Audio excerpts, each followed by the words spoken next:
In life's toughest moments, Henson and Rich Funeral Home is here for you. Guided by sincerity, pride, and a tradition of treating each family like our own, we're committed to supporting you in your time of need. Our family has been honored to serve Harlan and surrounding communities for years, growing in trust and excellence. Whether planning for the future or facing an immediate need, we're just a phone call away. Henson and Rich Funeral Home, honoring memories and embracing community. We're a tradition of heartfelt care. If you're in need of legal assistance, the Law Office of Jordan Patel can help you. They handle all law cases from Social Security, workers' compensation, divorce, custody, civil and criminal matters, estates, wills, and POAs. Jordan cares for his clients and will work hard for your benefit. To make an appointment at the Law Office of Jordan Patel, call 606-573-1234. Office hours are 8 to 5, Monday through Friday, serving the counties of Harlan, Bell, Leslie, and Knox.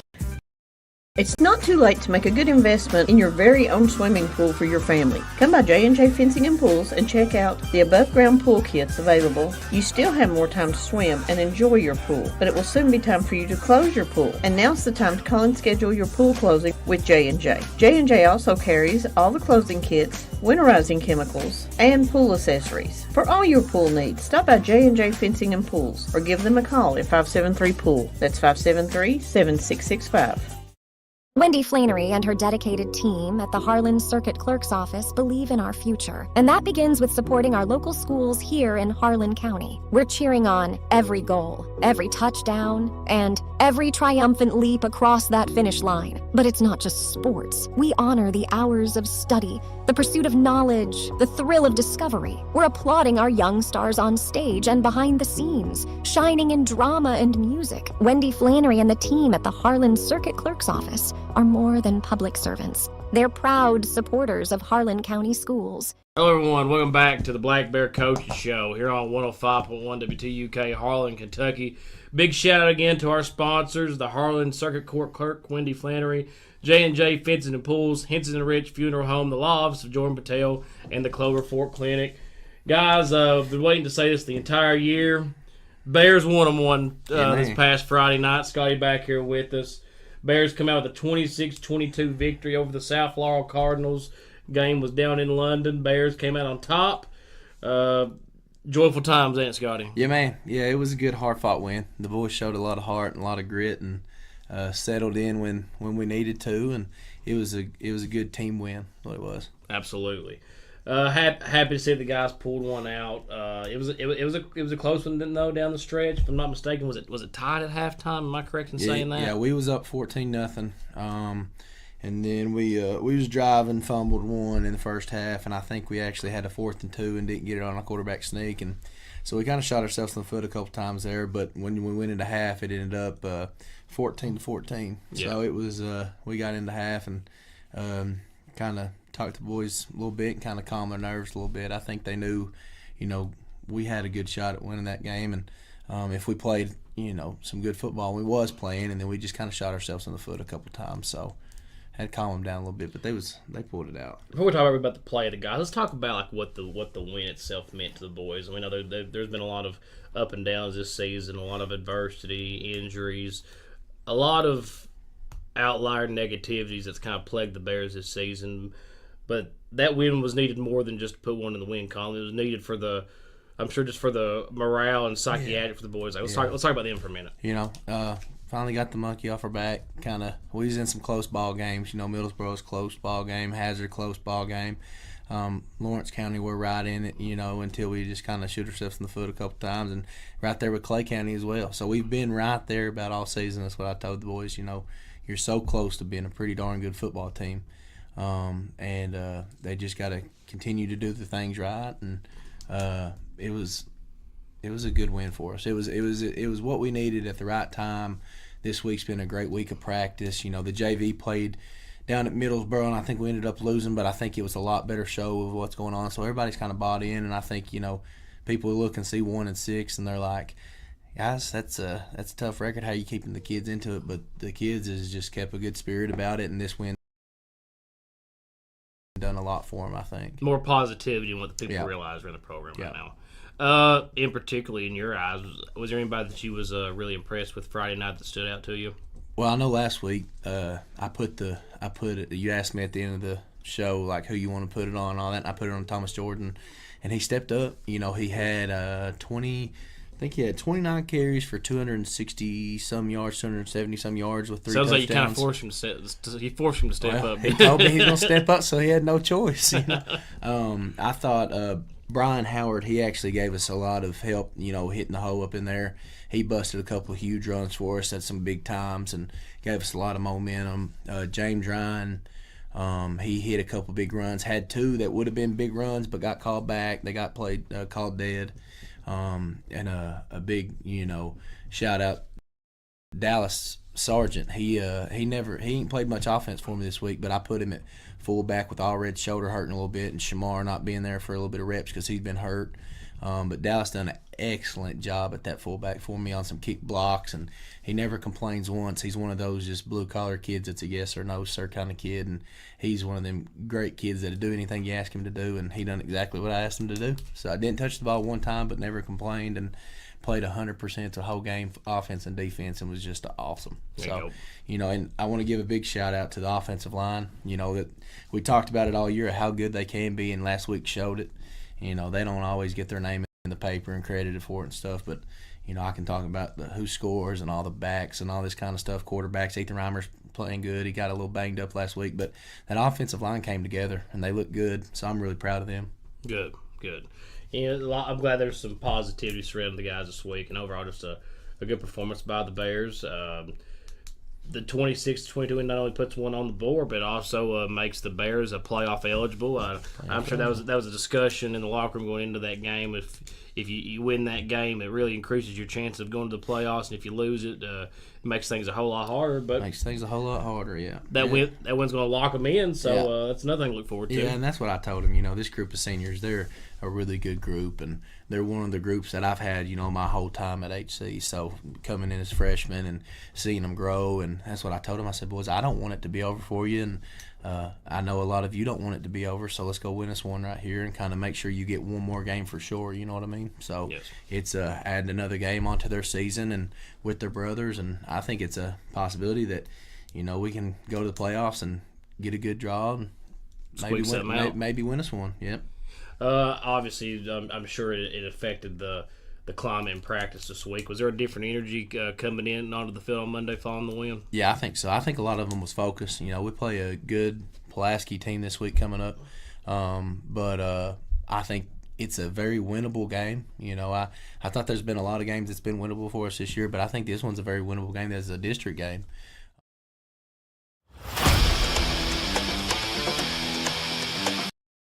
That, you know, we can go to the playoffs and get a good draw and maybe win us one. Yep. Obviously, I'm sure it affected the climate in practice this week. Was there a different energy coming in onto the field on Monday following the win? Yeah, I think so. I think a lot of them was focused. You know, we play a good Pulaski team this week coming up, but I think it's a very winnable game. You know, I thought there's been a lot of games that's been winnable for us this year, but I think this one's a very winnable game. That's a district game. So if we can, you know, get one here and go from there, I think it'd be great. But as far as the winning that game last week where we had to, they actually went ahead with, I think, four minutes left in the fourth quarter. Yeah. And Thomas got a kick return. They went up 22-20. Thomas got a kick return, returned it to about the 50. And then the offense kind of settled in, and we drove downfield, and they came together. It was one of those hard-fought wins that I thought that gave them a lot of energy and a lot of just team morale. And going into this week, the practice has been great. You know, we had a defensive practice. We had a lot of film day Monday, kind of watching, then going out there and walking over some things. JV played. Tuesday was basically a defensive day. We really got to focus up on the defensive side on Tuesday, and then today we had a good offensive practice. So it's probably our best offensive practice. So it was far this year. Yeah, I think so. You know, coaches was getting excited. We was blocking right. You know, we was just going against dummies and stuff. But as far as just small things, so head placement on blocks and folding right, communicating, and we've got some different little packages and hitting up in there real quick. Everything looked good. It was a good practice, good week. That's what you want. Yeah, man. Yeah, man. Let's do a little, just quick little weekend. I mean, not just weekend recap. Let's do this little season recap, and let's remind the people too. It's like to not like you can't define. This seems like they don't deserve to be defined by a 1-6 record, Right. Especially when you look at some of these games, like how close they really was, and how couple plays different ways it could be a completely different record for the Bears. I mean, Right. you think about that first game of the year, 14-6. Obviously lost Jonas Swiner in that game. You don't lose him. I mean, you lose that game 14-6. That easily could have been a win also. And the next week at Hazard, 13-12, questionable whether or not he was on that 2-point conversion. He was in. He was in. You're standing firm with. Yeah, standing firm. He was in. So I mean that's two right there. That it could easily be a different start, and that Whitley was an outlier with the Clay County game, the 36-16 game. Yeah, watch that tape. You would never realize that the score was 36-16. I thought for the most part, Bears kind of held their own in that game until it kind of got away from them. I think that game we had 3 turnovers, 4 turnovers. Yeah. Hazard, we had some turnovers, and last week we had 1. I'm pretty sure we had one time. Might have had a turnover on downs, but it was a long fourth and however long. But we've kind of focused up on that kind of part too, and that's you can see what you win some games, and that South Florida team's a team that actually is a lot better than people give them credit for. Yeah, it's probably one of the better teams they've had in a few years. It is, and they've played right with some teams. I think they played Whitley County 28-8, maybe something like that. 28-10, something like that. So. If I'm not mistaken, I think they won their first. Yeah, they started off the season 3-0. They lost to Whitley 28-7. 28-7. Yeah, and Whitley's a good team. So them playing to Whitley to 28-7, shows that. They've got better, and that's what I wanted the boys to understand. I didn't want them to think it was a walk in the park. We kind of told them at halftime, there's been some mishaps offensively. I thought we had a really good game, but we still, had a fumble within the, 20-yard line going in to score. And Thomas got hit on the elbow and the arm went numb and just lost it, and that's what happened, But a 4th and 2, we don't get it on a quarterback sneak. It's things like that, and we're inside probably the 10. We make sure we're focusing up on them small things, but that we've done a lot better thing of that. Not fumbling as much, not throwing as many interceptions, not shooting ourselves in the foot and giving ourselves to win a ball game. Yeah, because it makes a difference in the ball game. Right. Oh, listen, huge. It was the one thing I want to brag on the boys is a little bit of focus they've had for the last 2 weeks too. We put a trick play in all the way back at Southwestern, and we ended up not using it against Southwestern, so I just changed it to South Special, and we ended up using it on 4th and 11 and getting that was that Luke Kelly touchdown. Yeah. So it was a big trick play where everybody still understood and they was focusing up, knowing what they was having to do on a 4th down where we just threw people like screaming it out, and it was something that it was good. It was a good overall game. Everybody was excited, and it was fun. So I'm proud of the boys how they focused up a lot these last couple weeks. Absolutely. Well, big congrats to the Bears for getting that first one on the board. Yeah, man, we appreciate you. This past week, guys. We're going to get to our first break though here on the Black Bear Football Radio Show. We'll be right back with you with a word from our sponsors here. We'll be right back shortly. If you're in need of legal assistance, the law office of Jordan Patel can help you. They handle all law cases from Social Security, workers' compensation, divorce, custody, civil and criminal matters, estates, wills, and POAs. Jordan cares for his clients and will work hard for your benefit. To make an appointment at the law office of Jordan Patel, call 606-573-1234. Office hours are 8 to 5 Monday through Friday, serving the counties of Harlan, Bell, Leslie, and Knox. In life's toughest moments, Henson and Rich Funeral Home is here for you. Guided by sincerity, pride, and a tradition of treating each family like our own, we're committed to supporting you in your time of need. Our family has been honored to serve Harlan and surrounding communities for years, growing in trust and excellence. Whether planning for the future or facing an immediate need, we're just a phone call away. Henson and Rich Funeral Home, honoring memories and embracing community. We're a tradition of heartfelt care. It's not too late to make a good investment in your very own swimming pool for your family. Come by J&J Fencing and Pools and check out the above-ground pool kits available. You still have more time to swim and enjoy your pool, but it will soon be time for you to close your pool. And now's the time to call and schedule your pool closing with J&J. J&J also carries all the closing kits, winterizing chemicals, and pool accessories. For all your pool needs, stop by J&J Fencing and Pools or give them a call at 573-POOL. That's 573-7665. Wendy Flannery and her dedicated team at the Harlan Circuit Clerk's Office believe in our future, and that begins with supporting our local schools here in Harlan County. We're cheering on every goal, every touchdown, and every triumphant leap across that finish line. But it's not just sports. We honor the hours of study, the pursuit of knowledge, the thrill of discovery. We're applauding our young stars on stage and behind the scenes, shining in drama and music. Wendy Flannery and the team at the Harlan Circuit Clerk's Office are more than public servants. They're proud supporters of Harlan County schools. Welcome back to the Harlan County Football Bonanza Show here on 105.1 WTUK, Harlan, Kentucky. Had to get one across there. I'm telling you, y'all don't see what goes on behind the scenes in this studio. But here with Scotty, talking about the Bears game this Friday night against the Pulaski County Maroons, a very familiar opponent of the Harlan County Black Bears. We've played them a lot over the years. Most of the games have been in the playoffs. They've not usually been a district opponent, but as we said, for the first time they are this year. Yep. Pulaski County comes in with a 2-6 record into Harlan County. I don't think they've had the year over there them guys thought they were going to have, Scotty. What do you think? I know they're pretty young. You know, they've had some guys come up that was pretty good in 8th grade last year, playing a lot as freshmen. I know their running back, I think he's a freshman. I think that's their most used running back that they have. He's pretty good. So I think they're just young, you know, and that's I've been there. You know, young is tough, but at the same time, they're probably putting the work in every day. So time they're sophomores and juniors, it's going to be they'll have a different look at things and stuff.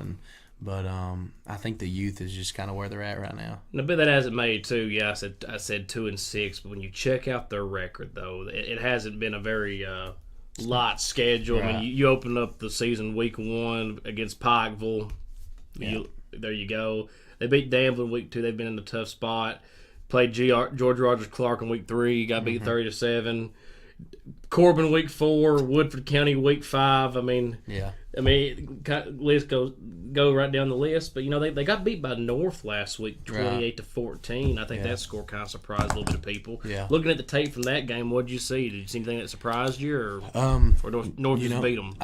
I think North just plays some hard-nosed football. I think they do throw it around a little bit, but I think North has a pretty darn good defense that kind of holds some teams, and they got some guys. The biggest thing is they got a motor with them, and they're going to play. Yeah. So, and that's the same way, they played right there with North, so we're going to have to really play a game to compete, and I think we got a really good shot, but I want the boys to compete and go out there and show how good they are. But it's going to be a hard-fought game. So I have a theory in my head that's scary. That this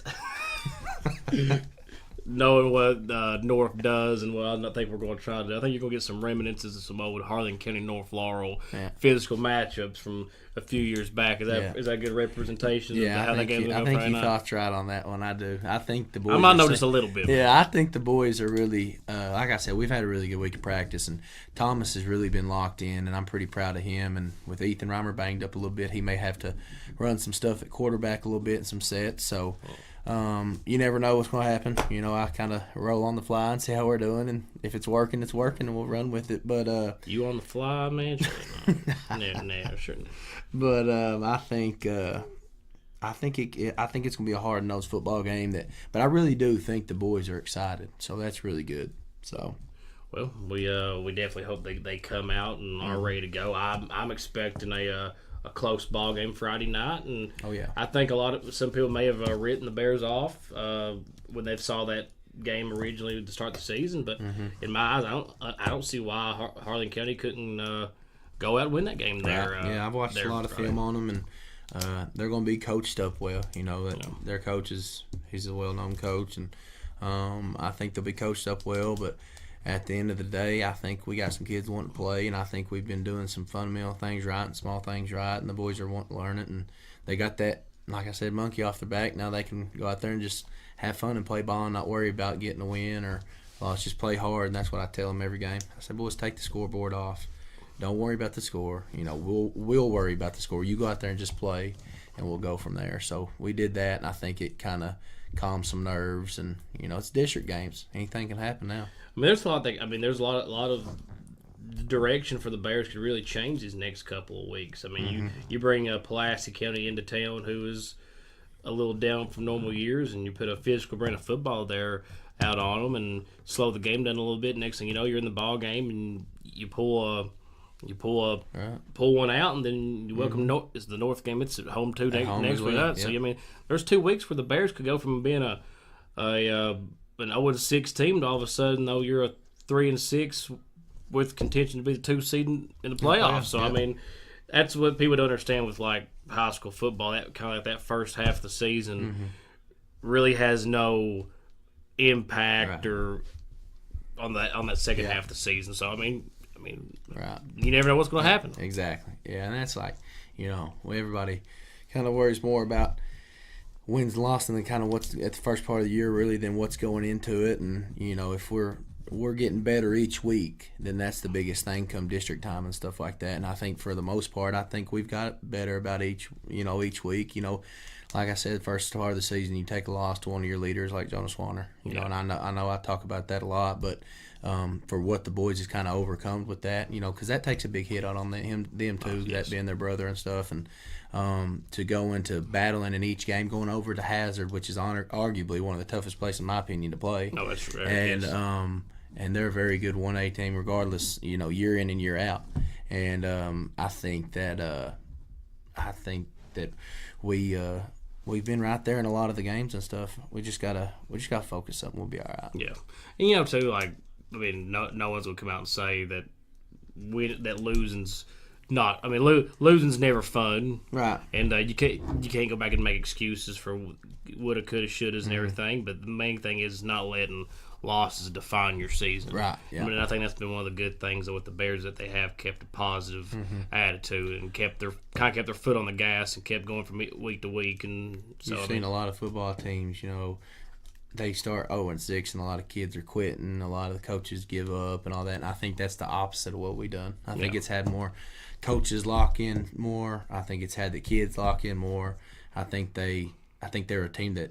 And they're a really good football team, and I think they know that, and they didn't want to be one of those teams that go 0-10. You know, so I think that was something that, us as a coaching staff seen the boys wasn't going to quit, and made sure that they was getting every type of coaching they could, and we locked in, the boys locked in, and it's just been it could have been a miserable year for a lot of people, but they've made it the best. We've made it the best, and it's just a good thing going on. I think another thing too is that I think the players themselves knew they were better than some of their early losses, right, and they let a cut one loss turn into 2, and they couldn't just couldn't get it done, right, basically. But I think the mentality has stayed strong, and the senior leadership, that's probably been one of the most important aspects for the Bears this season. Yeah, we've had some people step up all year. When Swanner goes down, we go to more of a bone set, and Brian Howard was running the ball quite a bit, but he took a big load, and I can count on him to hit it up in there 100 miles an hour. Thomas, it helps Thomas as well, and James Ryan. James Ryan, it don't put as much workload on none of them, especially for them going both sides of the ball. So it's just some guys that stepped up, and I'm really proud of them. Absolutely. Well, Scotty, as always, who's your spotlight for the Bears this Friday night? Well, I'm kind of superstitious in a way. Baseball makes me superstitious quite a bit. So, I know I always talk about the O-line stepping up, and they did last week, and I'm going to put that on them a lot too there. But Thomas Jordan, again, I want to have him step up and show, this 13th region who he really is. 265 rushing yards, that's pretty darn good. So I want him to kind of go on top of that. And like I said, he may be taking over a little bit of a quarterback role, kind of since him. And, if Reimer can't go, James Ryan under center a little bit, but Thomas in that gun kind of deal. We ran that Gator set. So maybe seeing him do a little bit more, maybe even throwing it around a little bit. There we go. I'd like to put it on him, just continue his leadership. He's had a really good mentality. I just like to see him step up and lead it, and as far as offensively, and have our guys just play hard. So really, just a whole team effort. Team effort. Absolutely. But, having us lead a little bit with Thomas. So. Well, absolutely. Well, Scotty, absolutely, man. Appreciate you sitting in here with us this evening. Give one more big shout out to our Coach Show sponsors, Harlan Circuit Court Clerk Wendy Flannery, J&J Fencing and Pools, Henson and Rich Funeral Homes, the law office of Jordan Patel, and the Clover Fork Clinic. Bears play Friday night at home at Cole Myers Memorial Stadium against the Pulaski County Maroons.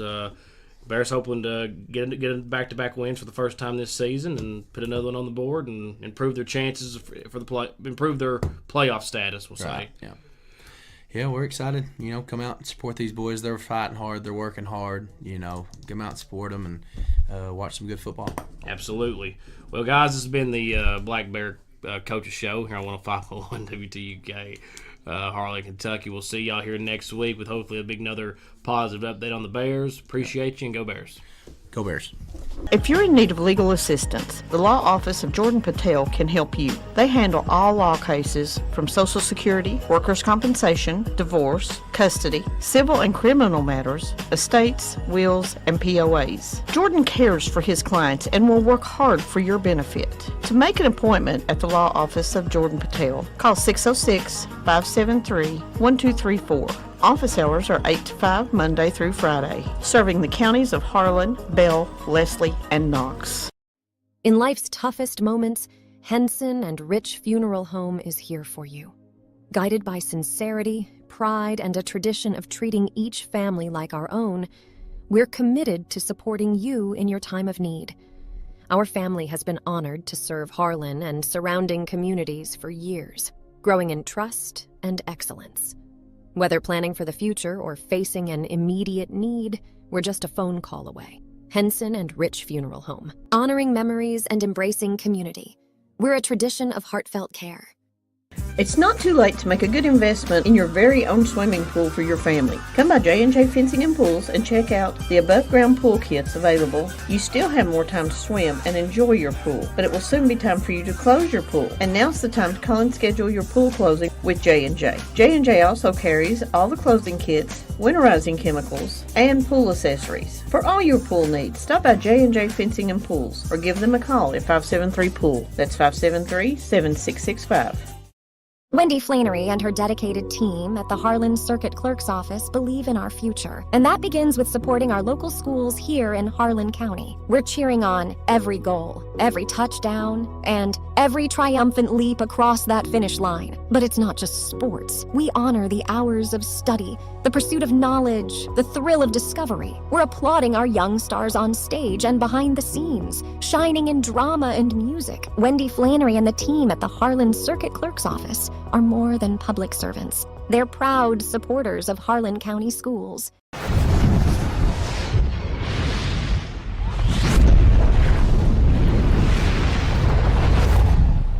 This has been a production of Eastern Broadcasting.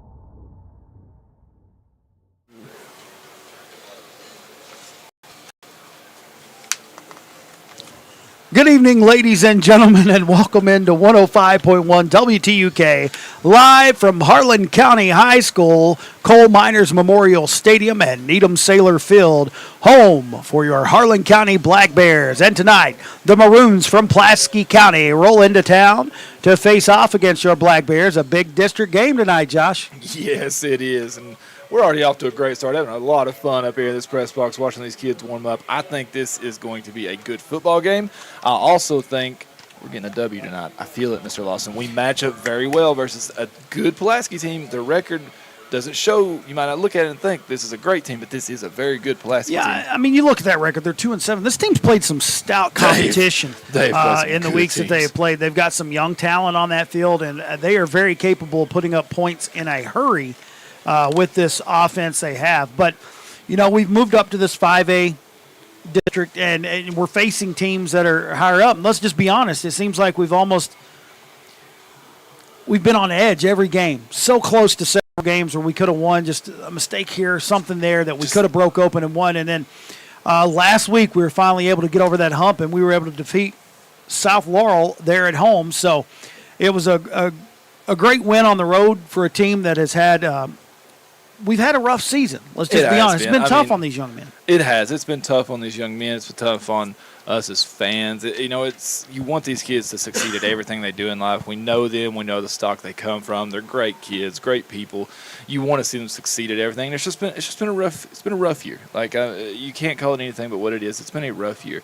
Now, this last game at South Laurel, we got to see a spark of life from these boys, from our fans, from our coaches, from everybody. It was so exciting to see them catch stride and really just everything click, everything looked smooth and in motion, everything was working for us, and a lot of that come from us absolutely dogging up front. We won the up front battle almost every snap. Yeah, we really did. Big props to our offensive line, our tight ends in that one. They blocked tremendously. We were able to open up some holes and gaps, and we were able to run a little bit. And I tell you what, I feel like that's something tonight that we have a good chance of doing. I think we can run a little bit on this team. I very much do. Watching this Pulaski team throughout the week, well, first of all, let's call it what it is. This Pulaski team is going to put up points. This Pulaski team, man, you have some young studs on this team. You have a quarterback that's already at 1,500 yards on the year. You have, and he's only a sophomore. You have your star running back, a freshman, already at 900 rushing yards, 900 some change rushing yards. He's already over 1,000 total yards with his receiving as well. They are a high-octane offense. I hate to equate things to the NFL, but when you watch them, it reminds you so much of kind of how the Bills play, man. They spread people out. They are high-octane. They're fast. They're doing quick screens. But with all that said, HC, I think, matches up with them very well. And if they can slow them down offensively, I think our offense can move the ball on them very well because they give up points, Pulaski does. We have to control the ball, though. And it's one of the things that we've talked about before. Mental mistakes are going to be a big key in this game. We've got to cut down on any kind of mental mistakes. Make sure that we are really focused in this one because if you turn the ball over, it can get away from you in a hurry. Ask Dak Prescott. Oh. Yeah. Sometimes it's rough being a Cowboys fan.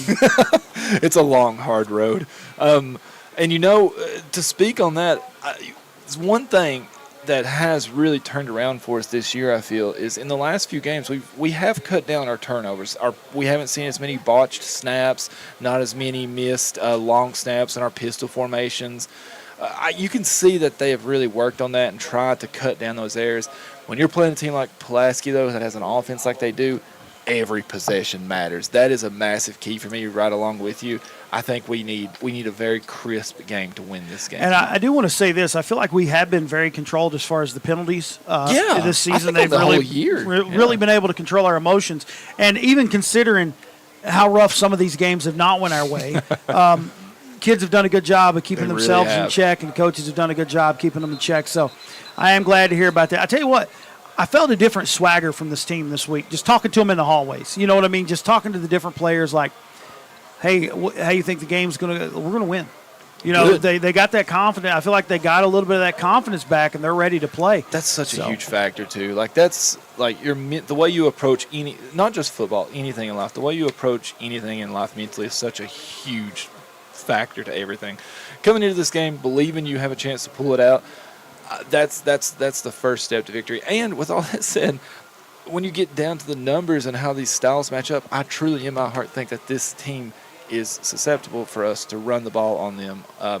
When you look at their stats on the year, even their points that they've allowed, when you look at their overall, they've scored 170, but they've allowed 216 points. Now, you can look at that and you can say, okay, but look at their schedule, and they have got some absolute you look down through there. They play Pikeville first game of the season at Corbin in the Cumberland Falls Pigskin Classic. Lost that one 34-12. Then they went on to win against Danville beat them by 41 points. Which is a big win to me. George Rogers Clark beat Pulaski 30-7.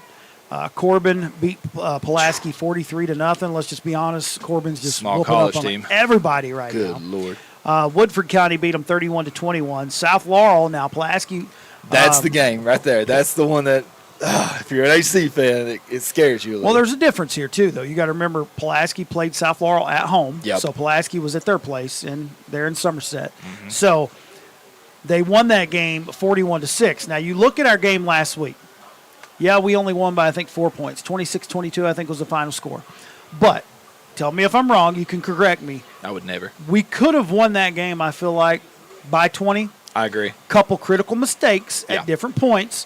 One of them right there toward the end of the half Yep. where we allowed them to get a touchdown as we went to the locker room. Because we came right back out and scored. And I think if we'd have had a touchdown lead and then scored again and got that next touch, I think that would have put a lot more pressure on them. So, and we were at South Laurel. So there's a difference there. And this is the thing, man. I've tried to look at games and dissect them by the scores of this team played this team, that team played that team. There's a lot of factors that go into that we don't think about. It's really hard to, whenever you really break down the numbers and you look at it. And honestly, with the way Pulaski plays, I've harped on it a couple times. The way they play, you have to come out strong. You have to have a good first quarter, good first drive. You cannot turn the ball over, and you have to keep them on their heels. If you let Pulaski get in rhythm and the way they like to spread you out, they're going to go to the single back, they're going to go pistol, they're going to go empty backfield a few times. They're just going to let them create back and forth. And Anderson is very good at creating. Let me tell you, you're going to see a quarter. We've seen some good quarterbacks this year. I'm going to venture to say I think he might be the best one I've seen so far. And that's going back to some good ball players we've seen this year. Watching him on film, he don't make many mistakes, man, and he is accurate. And, I was actually talking to someone from Pulaski County about this young man, and they said, but the last few games, he has got a little wobbly with his passes. His passes haven't been as crisp. Maybe fatigue coming into play as the season wears on. A little bit of scouting. The temperature's changing, getting a little cooler outside. Yeah. So there's a lot of factors. And like I said, even with the scores, there are factors that go into play, like who was playing, who wasn't playing. Were you home or away? What was the weather like? All these different things come into play when you're looking over these things. So just lots of things you got to take in. So I don't want to just look at the score. I'm just looking at both teams beat South. Yeah, absolutely. And that's the way to look at it, in my opinion. And if you're Harlan County, you're coming off of that South Laurel win, you're full of pride, you're excited. Your season hasn't started off very well, but you know what? You're a playoff team. No matter what your record shows, because you won this last game, you are now looking to make the playoffs. So you have to continue to excel, continue to plug these holes, try to find improvements where you can.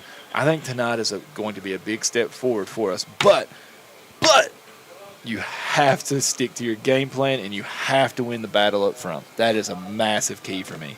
Well, let's be honest. One thing I will say this. Getting that monkey off your back last week, you know what I mean? Just being able to go out there, get that win. You now know you're going to have at least one playoff game no matter what. So that kind of gives you a little space to play a little freer. You know what I mean?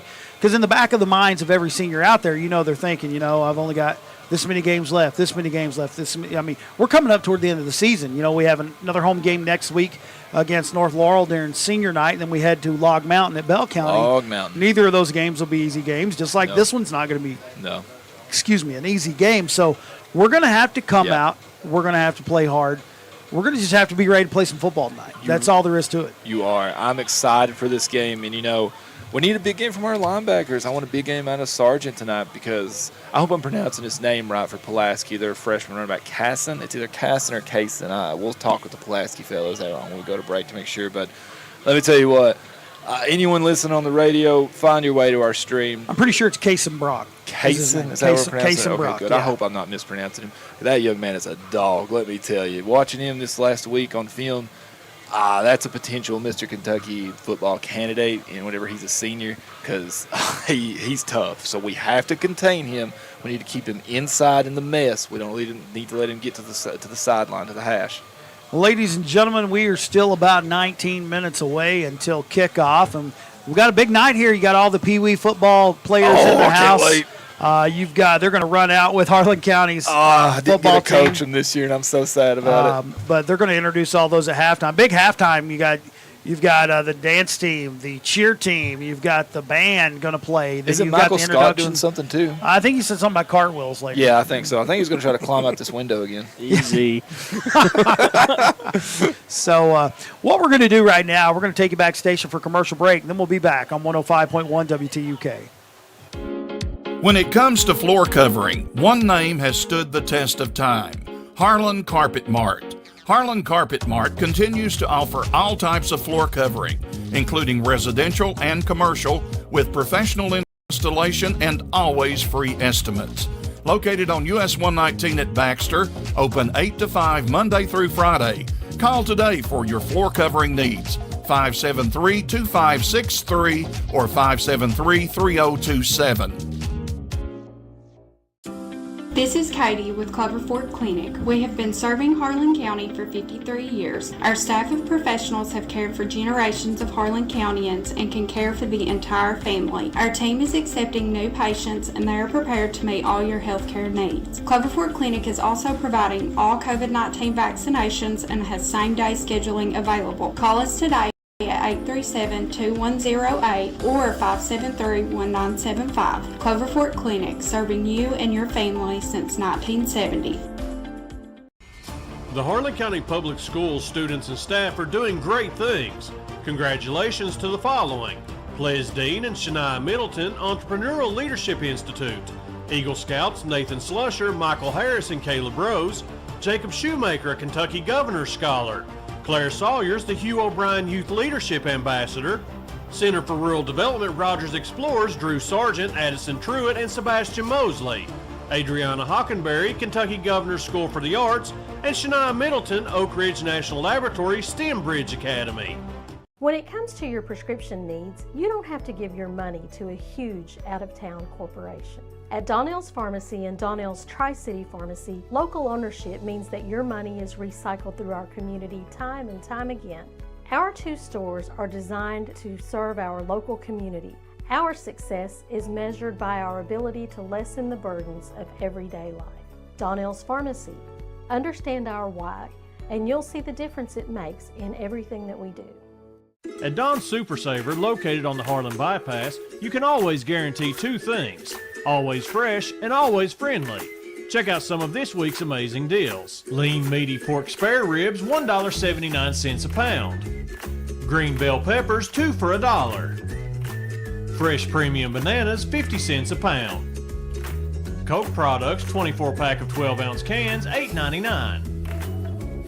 Be sure to check out the website for more amazing digital deals. The best Appalachian adventures are in Harlan County, Kentucky. Explore the Black Mountain Off-Road Adventure Park, fishing and boating at Martins Fork Lake, hiking and fishing at Kingdom Come State Park, and learn about our coal mining history at Portal 31's Underground Mine Tour. Enjoy a round of golf at Sleepy Hollow, the Harlan Country Club, or a nighttime round at the Lighted Lynch Country Club, and maybe catch a sighting of one of our many beautiful black bears. Find more adventures at harlancountytourism.com. Howard Heating and Air Conditioning, your authorized Amana dealer. Howard Heating and Air Conditioning specializes in heat pumps, central heating and cooling, replacement systems, and new installations. Phone 573-2944 for Howard Heating and Air Conditioning, your authorized Amana dealer. When it's time to replace your heating and cooling system, remember Howard Heating and Cooling, 573-2944. Building or remodeling, Howard Heating and Air Conditioning, 573-2944, your authorized Amana dealer. This is Timothy Jason Jackson. I'm running for Harlan District Court Judge. I was born and raised here in Harlan and have been practicing law for almost 20 years. I have many years' experience in all cases that are heard in district court. A vote for me is a vote for a safe, fair, and just future for Harlan County. On November 7th, vote for me, Timothy Jason Jackson, for Harlan District Judge. Thank you, and go Black Bears. Paid for by the committee to elect Timothy Jason Jackson, Harlan County District Judge. Introducing the all-new Steel Zero-Turn mowers at Kentucky Mine Supply. With precision turns on a dime, you can easily navigate your lawn and get that perfect cut every time. But that's not all. Kentucky Mine carries all your spring mowing needs, including trimmers, blowers, backpack blowers, pole trimmers, chainsaws, and the new battery push mowers.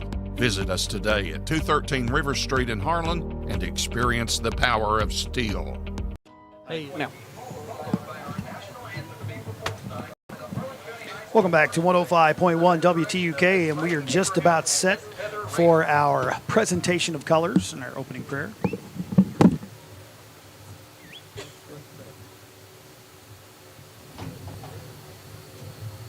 Lord, we thank you for this awesome day that we can come out and support our teams in football, help them to compete to the best of their ability, and give them sportsmanship against each other. And we just thank you for everything you do for us and help us to glorify you throughout the rest of our night. In Jesus' name I pray. Amen. Ladies and gentlemen, tonight's color guard is being presented by the Harlan County Army, JROTC. It's being led by Major Scott Merrill, followed by Second Lieutenant Mikey Smith, Sergeant First Class Jonathan Miller, Sergeant First Class Gary Lewis, and Sergeant First Class Xavier Cornett. Color guard is being presented by the Harlan County Army JROTC. It is being led by Major Scott Merrill, followed by Second Lieutenant Mikey Smith, Sergeant First Class Jonathan Bailey, Sergeant First Class Gary Lewis, and Sergeant First Class Xavier Cornett.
Great job by all those young men and women out there this evening. Jacob Schwenke with the opening prayer, and then you had, of course, all of the folks bringing the colors from the JROTC and our Harlan County High School Marching Band with the national anthem. Ladies and gentlemen, we're still about 9 minutes and 40 seconds away, so let's talk a little bit more about this game. What are your keys to this game, Josh? Honestly, I want to start off. You have to start off on key, on point, fast. Every game this year that we struggled in, especially we how many times here have we said that we have started great drives, we get to the 50, the 50 is almost like a cutoff line for us. We get to the 50 and everything just falls apart. My main key is the first time we touch the ball, I want points on the board. We need to score early. We need to put Pulaski on their heels. After that, you have to contain Pulaski's offense. We need a big game from all levels of our defense, your defensive line, your linebackers, your secondary. You've got to be locked in, man. You know, I said, to me, it kind of reminds me of the Kentucky Wildcats in a way. You want to keep the game close. You don't want to let them get a big lead because our strength is on the ground. Yeah. Let's just be honest. Would you agree the Kentucky Wildcats, their strength is on the ground with Ray Davis? That's a great call. If you put yourself into passing situations, good things can happen, but I'm saying you're putting more pressure on yourself that needs to be there. I feel like we play much better passing the ball when we're loose, when it's something that's just out of nowhere that no one's expecting because we've been running well. So agree completely. And so I Weimer believe excels at these play actions Yes. and rollouts. It just takes pressure off him, like what you just said. It just really helps him get into the rhythm of the game, other than just setting and dropping back and hoping we get an open guy here and there. And I'm fine with you trying a deep route every now and then. But the problem that I've seen that's developed for us at times is it always seems like the play just takes sometimes just a little too long to develop, if that makes sense. And like it just takes us, it kind of takes us off our rhythm. And to me, we said this multiple times this year, but this game more than any before, because I feel like we have a great shot at coming out with a dub during this after this game. But you have to approach all 4 quarters, like every possession, every play. We have to control the line. We have to control the A and B gaps. That's off guard and tackle. We've got to control those gaps, because for us to have success, whenever we have 200-yard rushers like Mr. Jordan last week, and Mr. Howard at 80 yards. When you have these explosions on the ground, it's because we are absolutely winning every little battle up front. We have to do that against that. And we can. We have the horses up front to do that. We have a much bigger front line than they do, and our kids are experienced. They've seen more athletic front lines. But the way Pulaski's defense plays is they're going to blitz, so you have to contain that. Well, and the key with the blitz is what you have to be careful of is, like, when you got someone, say, like Thomas Jordan, Brian Howard, these guys back there running the ball. You got James Ryan Howard, different people that can run the ball. What I love about that, it keeps you off balance as a defense. What a lot of people like Thomas, we need another big game from him. Let's just be honest. Another big game from Thomas Jordan. He had 268 rushing yards on 29 attempts. You had Brian Howard with 7 rush attempts and 85 net yards last week. James Ryan Howard only had 2 rushes for 26 yards. We were getting good yardage on the ground on all fronts. Was it James Ryan or Brian that had a huge run called back? It was like I a think 40-yarder. it may have been Brian. Okay, I think so. It was it was easily a 40-yard run, and they called it was something in the backfield. It was holding or something. I don't remember, but you just nailed it. We have to control the line of scrimmage, and we have to be able to settle into our rhythm. If you let Pulaski get into their own rhythm and start controlling the game tempo, hitting us with these long balls and then going up the sides with Casson, is that how we're doing it? Cason or Casson? Cason. I got to get that in my head. But we have to contain him. It's going to be a difficult game defensively, but I believe in our Black Bears. I think we can do it. Looks like your captains are getting ready to head to midfield. It looks like Will Cassom, Thomas Jordan, Carter Howard, and Mason Beach heading out there with Coach McCreary to meet at midfield. Now, I have heard rumor that there was one of the big players from Pulaski County may have quit. Ooh. I don't know if there's any truth to that. I guess we'll see when they get on the field and we start looking at the numbers. Who knows? But I will say this, and I thank you for the folks that passed along that knowledge to us. So we do want to also give a good shout out to Mr. Michael Scott running the camera, yes, sir. keeping us going out here tonight. And also another thank you to Miss Paula Susan Hall. Absolutely. Who Have you heard always from her tonight? I have not Let me heard check from on her. She's probably asleep knowing her. Let me check on her. She will be sending us scores all evening long, and we'll try to keep you guys updated on those. And I've heard from several of you. Even if you're listening at home, we're going to try to keep you up to date on the score as much as possible. The problem I find myself calling games a lot, I become more of a fan. You know what I'm saying? I'm more of a fan, and so I'm calling the game, and I'm into the game, and I don't even think about the score because I'm looking at the scoreboard. You know what I'm saying? So I'm going to try to be more cognizant of that and make sure that I let you folks know the score. Now, one quick score to pass along to you. They must have got started early. Covington Catholic 14, Harrison County 0. They scored coming off the bus, didn't they? Someone needs to check that game out. They might have put them on before they even kicked off. They had 14 points before they got off the bus is what it sounds like. That's absolutely crazy. Got to love Miss Paula Susan Hall. She keeps us humble. She does. That's a great way of wording it. Now, but one thing I want to elaborate on, the yardage we were able to get, the big chunk plays on the ground, that's why we have to really control the tempo of this game. Yeah. If you get behind by more than 2 scores, you're putting yourself in a situation where that run game and that T-bone formation we run, really, it makes things a little bit harder. So Harlan Harlan County will be having the ball first, and I think it's it's vital that we come out with a good drive. Great drive. And I'm not just saying, let's get it across the field.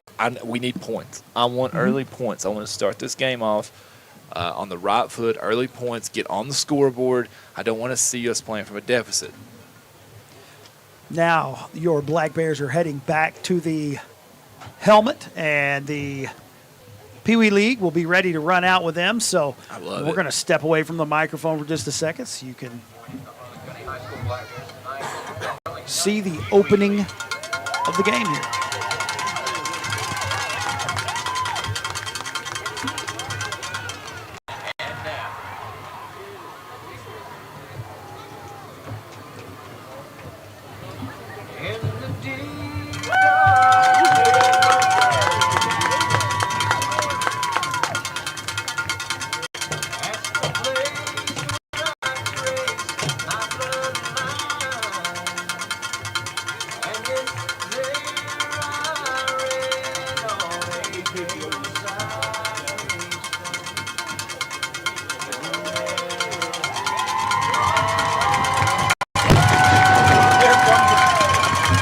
Come the Peewee players.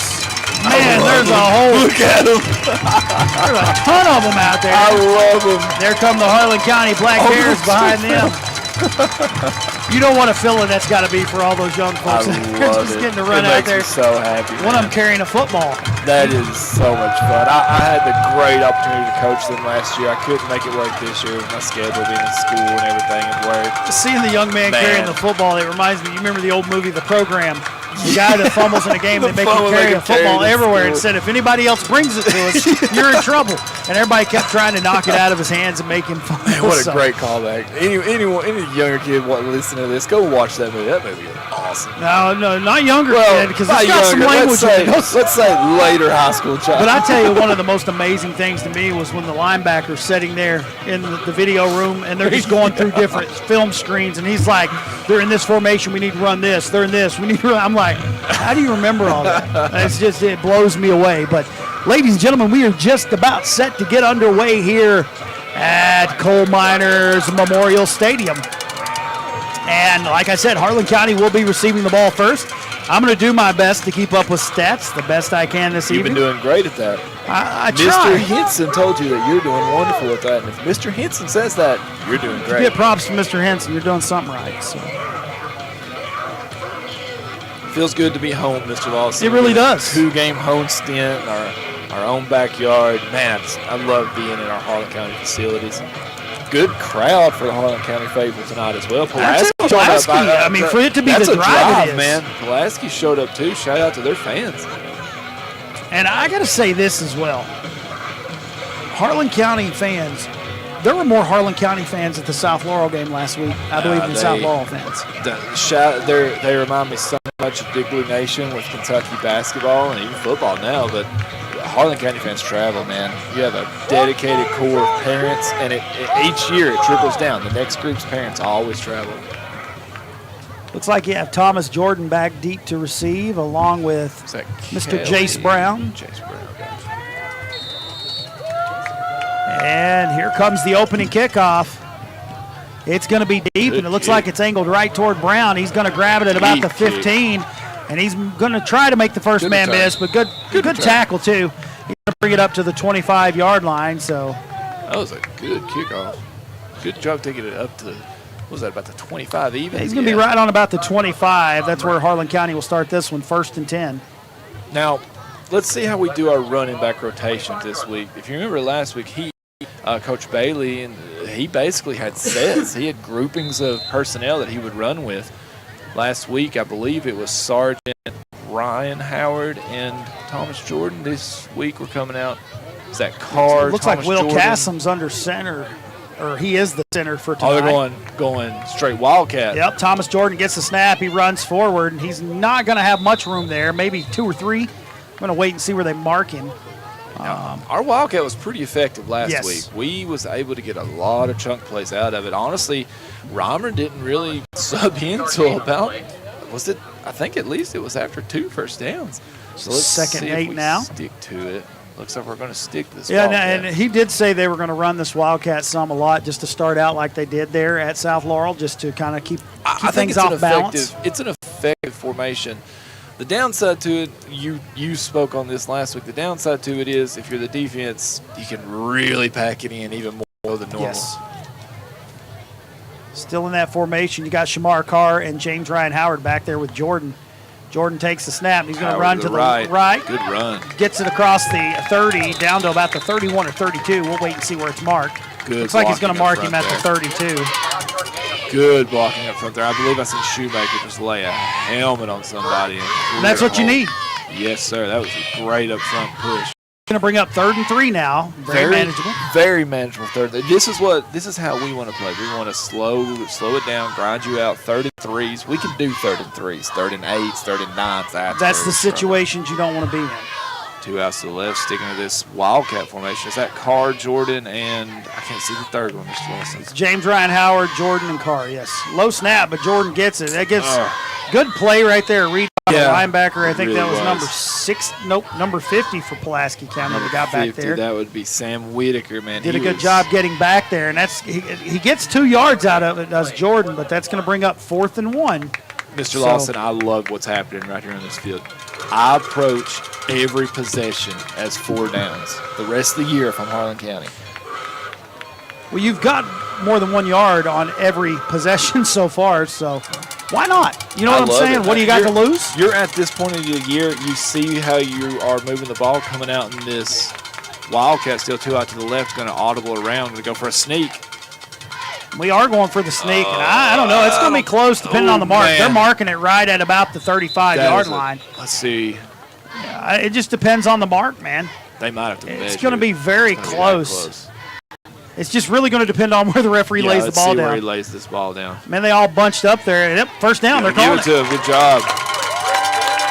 So I'll take it, and that's going to be now 1st and 10 from the 35-yard line. An effective sneak like that is so hard to stop. If you execute it correctly, your surge almost guarantees you a yard. So we're now at the 35-yard line, 1st and 10. If you're listening on the radio, Harlan County moving left to right on your radio dial. No score to this point. Still 0-0. Open drive for the Black Bears. There's scores other places, though. Man, St. X 14, Meade 0, Scott County 14, Woodford County 0. Snap to Jordan. He makes one man miss, falls for. He's still grinding. Great run by Jordan. They're going to give him 4 on that, I do believe. I could not see who caught him in the backfield for Pulaski, but Jordan just rolled off of it. Kept those legs churning. I believe that was number 57 for Pulaski that hit him first. Brings up a second. They're doing a good job shooting those linebackers back there, trying to get him from behind, but Jordan just kept digging. Watching them on film this week, they run just a traditional, just really almost a 5-2 type defense, but they absolutely bring everybody. They will blitz. I've seen some plays where they just leave 2 corners on the wideouts and they bring everyone. Now here's what you're going to have to watch for, because if they start sending too many, Harlan County may try a little pass. Because I was talking to Mr. Scotty Bailey about some of this, and Jordan can throw the ball a little bit. Yeah, absolutely. When it's all sucked in like this, all you have to do is a dump pass over the line. Both wideouts move to the right. Jace Brown goes in motion. Jordan, they kind of bit on that. He's got a hole, and he's going to come forward all the way up to about the 44. Good job there. I'm very happy with this segment of plays that we've ran. We've really controlled the tempo. This is what you have to do, and we're moving at our pace. It's going to make it 3rd and 1 now. This is 2 manageable 3rd downs in a row. That's a good sign for our offense. Jace Brown going in motion right there really caused some of the linebackers to kind of jump that way. It's amazing. Good blocking, got you a few yards. Just little stuff like that can just throw a whole wrinkle into a defense. This type of offense, though, it kind of puts you in mind of how Johnson Central did it for you. Yeah. Just they grind you out on the ground. I think it worked for them, too. A little bit. Just a little. Same formation, but a little shift. It's an got to get on it. Snap gets past Jordan. He's going to pick it up. He's swarmed. Just died. Nowhere to go. That's a huge loss. You didn't need that right there. That takes us all the way back to the 29. We're going to have to punt now. It's something about that 50-yard line, Mr. Lawson. It's every time we get when we get over it, we do just fine, but it's something about it. Yeah, this is. I know we said a minute ago you go for it all, but not here. Not at all. Because you're looking there. They're going to mark it at the 30. We say that, but And we did it last week at South Laurel as well, and we got a first down out of it. So it's going to be, 4th and 15 now? Yeah, they've waited a while here to switch to their punt team, and we're running a little short on our play clock. Only 16 seconds to go. 6 minutes, 32 seconds in the game, 0-0. So that's a loss of 14 yards. So we had a pretty good drive going. Man, we talked about it. That's the first bad snap we've had in a while, yeah. too. It's so almost, and it hit him in the hand. I don't know if maybe he was calling something and didn't see the ball coming. High snap. Reimer gets it. He's going to throw. Nope. He fumbles. They were trying that fake, and they got to him quick, and they recover on the 15-yard line. I don't know that the fake right there is the time to do it. Not this early. We had a great success with it last week. We pulled off, was it a 26-yard one last week that we had? It was unreal. That's rough. That's really rough. 2 very bad plays in a row. That's something that, we have to rally. You got to rally right now because you've put a big stand by the defense. You're putting them in a tough very good position. offense on the 15-yard line. We've got to go next play mentality here. Timeout, maybe. So we're going to get a timeout on the field. Still 0-0, but a costly mistake puts Pulaski County in good position on 105.1 WTUK. When it comes to your prescription needs, you don't have to give your money to a huge out-of-town corporation. At Donnell's Pharmacy and Donnell's Tri-City Pharmacy, local ownership means that your money is recycled through our community time and time again. Our 2 stores are designed to serve our local community. Our success is measured by our ability to lessen the burdens of everyday life. Donnell's Pharmacy. Understand our why, and you'll see the difference it makes in everything that we do. Reach the red line on the Ridge Line at Ridgeline Tire and Auto. We're located on Sookie Ridge, beside the UPS Distribution Center. Ridgeline Tire has the best prices in town on tires and brakes, offers complete auto service, and has a state-of-the-art alignment rack. Not to mention we can do custom exhaust work on any make or model. We are equipped with the right tools and the right mechanics to do about any job on any vehicle for anything you need. We are here to serve you. Stop in and see us today or give us a call at 606-573-7608. Welcome back to 105.1 WTUK, and after the snap that got away and a fumble at 14 yards. Got away. I was trying to say snap and fumble at the same time. That put us in a 4th and long, and I think we were trying a little fake there, and they just got to Reimer way too quick. There was nothing that could be done right there. Reimer tried to set up and get rid of it, but they were in his face. You want him to throw it out of bounds at the snap, but it was he didn't have time. He didn't have time. Corbin already up 7-0 over Whitley County. 8:17 left in the first quarter there. That could be a decent game though. Whitley's just good enough to challenge them, but Corbin's just. There's levels to this, man, and Corbin is just. Tell you what, I had the honor with Cats Chat, our podcast. Yeah, talk about it while we got time. We got to talk with Gerard Smith, the dad. He joined us this past week along with his son Jacob Smith. I don't know, is there someone down on the field, or are they still talking? I can't tell either. The way everybody's huddled up, I don't know what's going on because they've had plenty of time for the timeout. I believe they.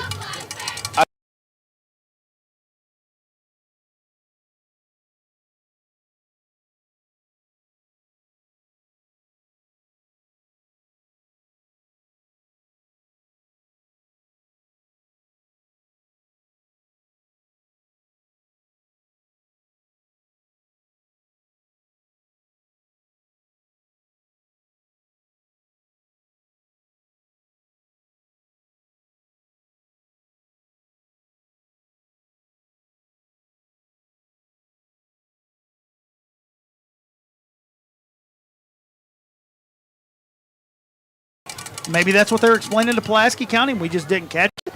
I do not know. They didn't announce that. If that's no, I've not heard anything. So apparently it's still 4th and 15. There's another flag. What's the flag down for? I am puzzled right now. I don't know what happened.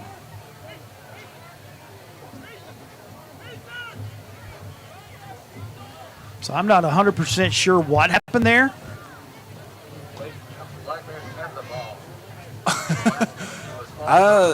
I'm looking into it. I'm trying to. I'm pretty sure they called a false start right yeah, there. that was a false start for sure. But they've not announced why they decided to go back on that. It had to have been a timeout before, but. So 4th and 20, trying to punt again. I still don't know what happened there. He gets the punt up. Nice punt right there by Reimer. It sails all the way back to the 35, and it's Pulaski County player gets it. There's going to be a block in the back down here at the 40. So he's going to bring it back all the way to the 50. But what a swing of events! Yeah, because I thought Pulaski County was set up, and my gosh, I don't even know. You go from the 15 to what, the 35 now? Like, oh my goodness! It was a nice punt by Reimer, and it was a good return. Yeah, it was. But the block in the back, I saw it coming. Yeah.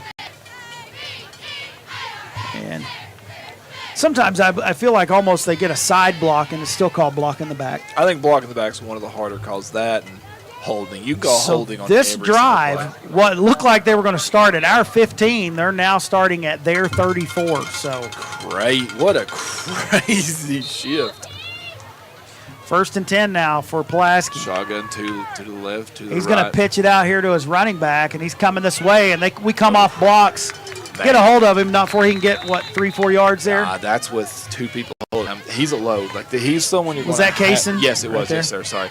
You're going to have to gang tackle that young man. He does not go down to one defender. So they're going to give him 6 on that. Sticking with this shotgun, 3 to the right, 2 to the left. So 2nd and 4. Anderson They're going in deep motion, with it. going He's deep. got a man. Oh, we see it, but we didn't Man, get there in time. He's going to catch it all the way down to about the 14-yard he line. underthrew him, honestly. He really And did. That was, a 50-yard pass, and he underthrew him.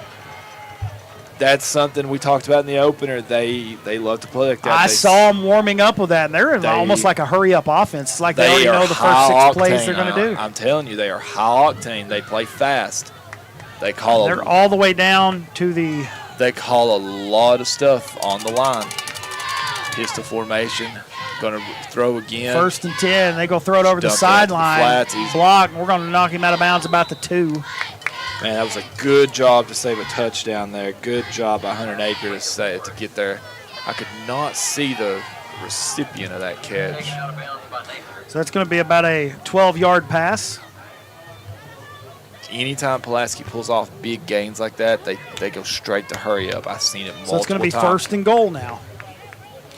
So, it looked like we got the benefit there by flipping field position. And big plays, and here we are.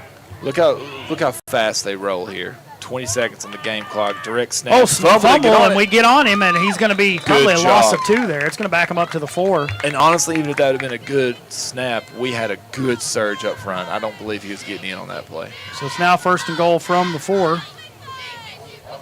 This is definitely 4-down territory for them. Oh, 100%. You would absolutely. I didn't actually see them warm up any field goal pregame. Sticking to this, it's more of a wildcat formation. There's a flag. I believe it was a false start. No, they're pointing our way. It looks like it's going to be offsides, maybe. Waiting to see the white hat. Yeah, encroachment against the defense. So that'd be what, half the distance to the goal? So 2nd and goal now from the 2.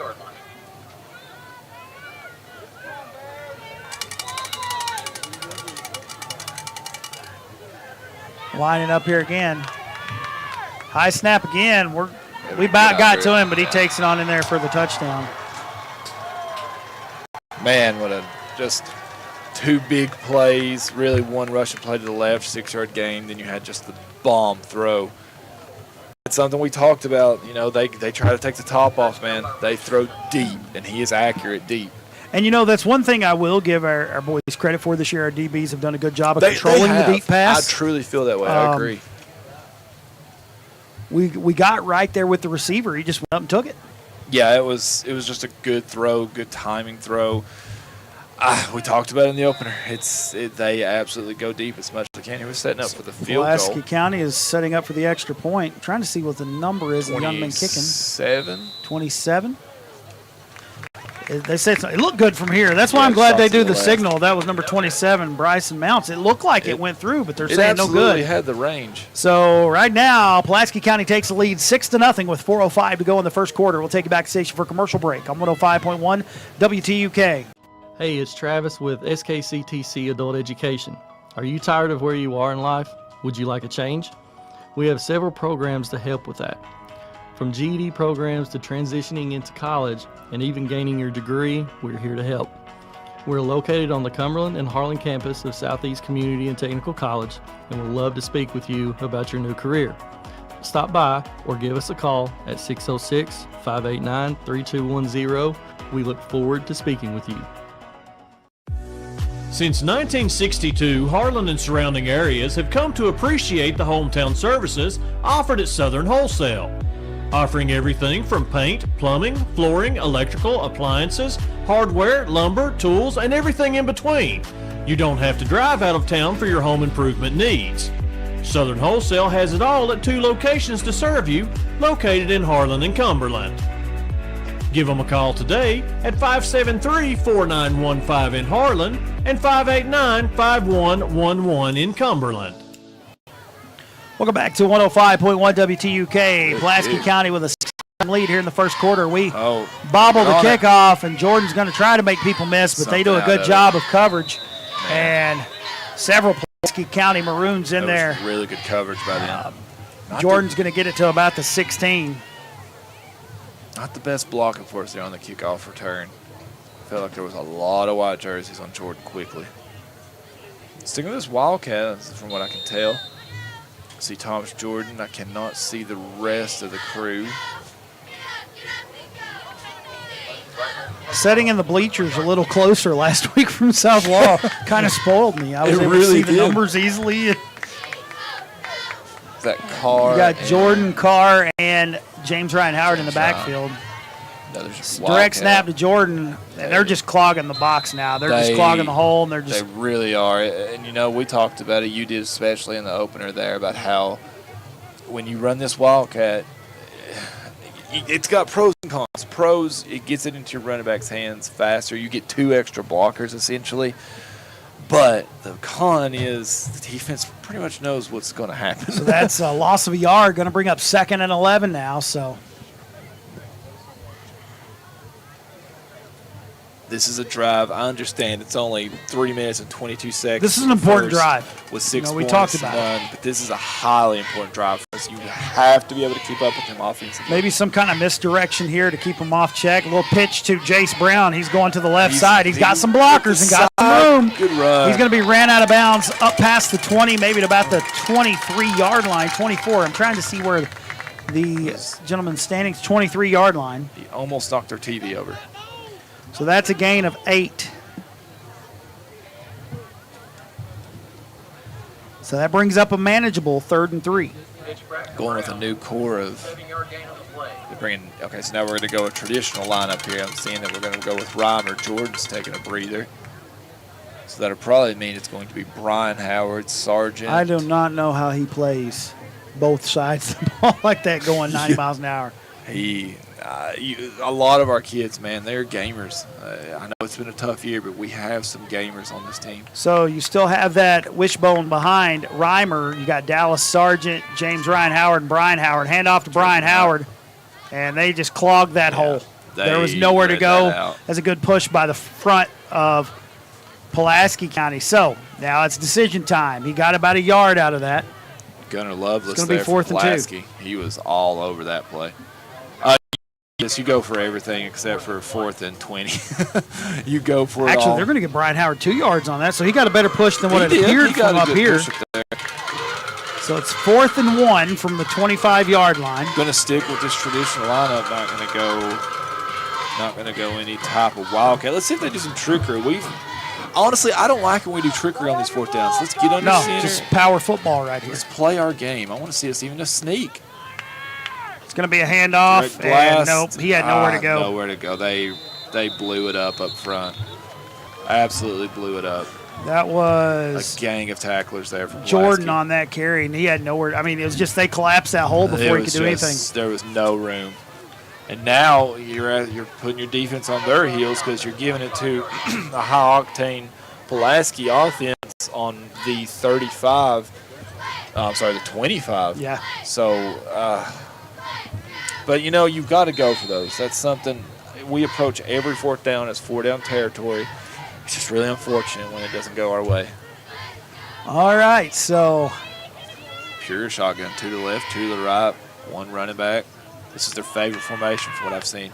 here comes the snap. Going to be a handoff there to number 9. Man, He's got a what a hole. Good job by James Ryan Howard to wrap him up. It really was. Good job by Howard to get hands on him. If Jason Brock, he had a hole. Hey, With if Howard doesn't got make him. that tackle, he's getting a 20 out of that at least. Good job by Howard. We're going to give him 6 on that again. 2nd and 4. Same Eerily formation. similar to the last Quick pass. quick to the cross. pass slant.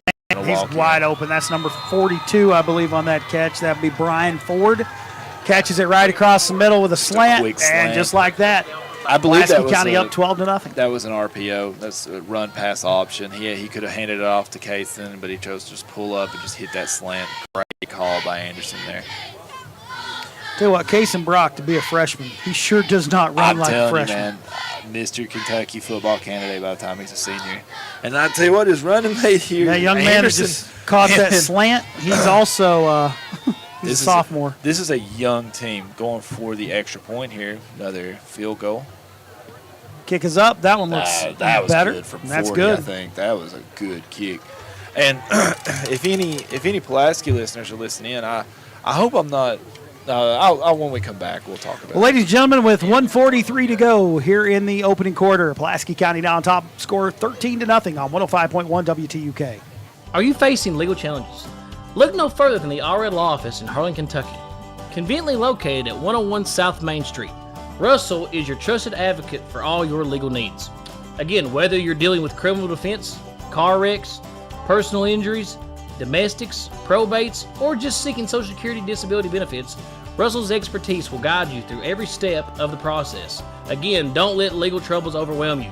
Call the RL office at 606-573-1920. Hometown Urgent Care is now open just off the 421 bypass next to Family Dollar, offering urgent care treatment 10 a.m. to 8 p.m. 7 days a week. Flu shots are now available. Walk-ins are welcome. Rapid COVID testing on site, and they accept most major health insurances, including all Medicaid and the new United Healthcare. With a staff of compassionate and well-trained medical personnel, you're in good hands at Hometown Urgent. Welcome back to 105.1 WTUK. A line drive kick going to be fielded there by Jace Brown. He picks it up at about the 18. They're going to wrap him up at about the 28, but he's going to drag people all the way across back here. to about the 32. I did not see what happened. Was that Jordan that hit someone? Jordan and Pulaski. Were they fighting each other? I was watching honestly, Jace. It looked like number 10 for Pulaski, Brock Green. I honestly didn't see much out of Green. I think it was just a bang-bang play, and Jordan didn't like it, how it was handled.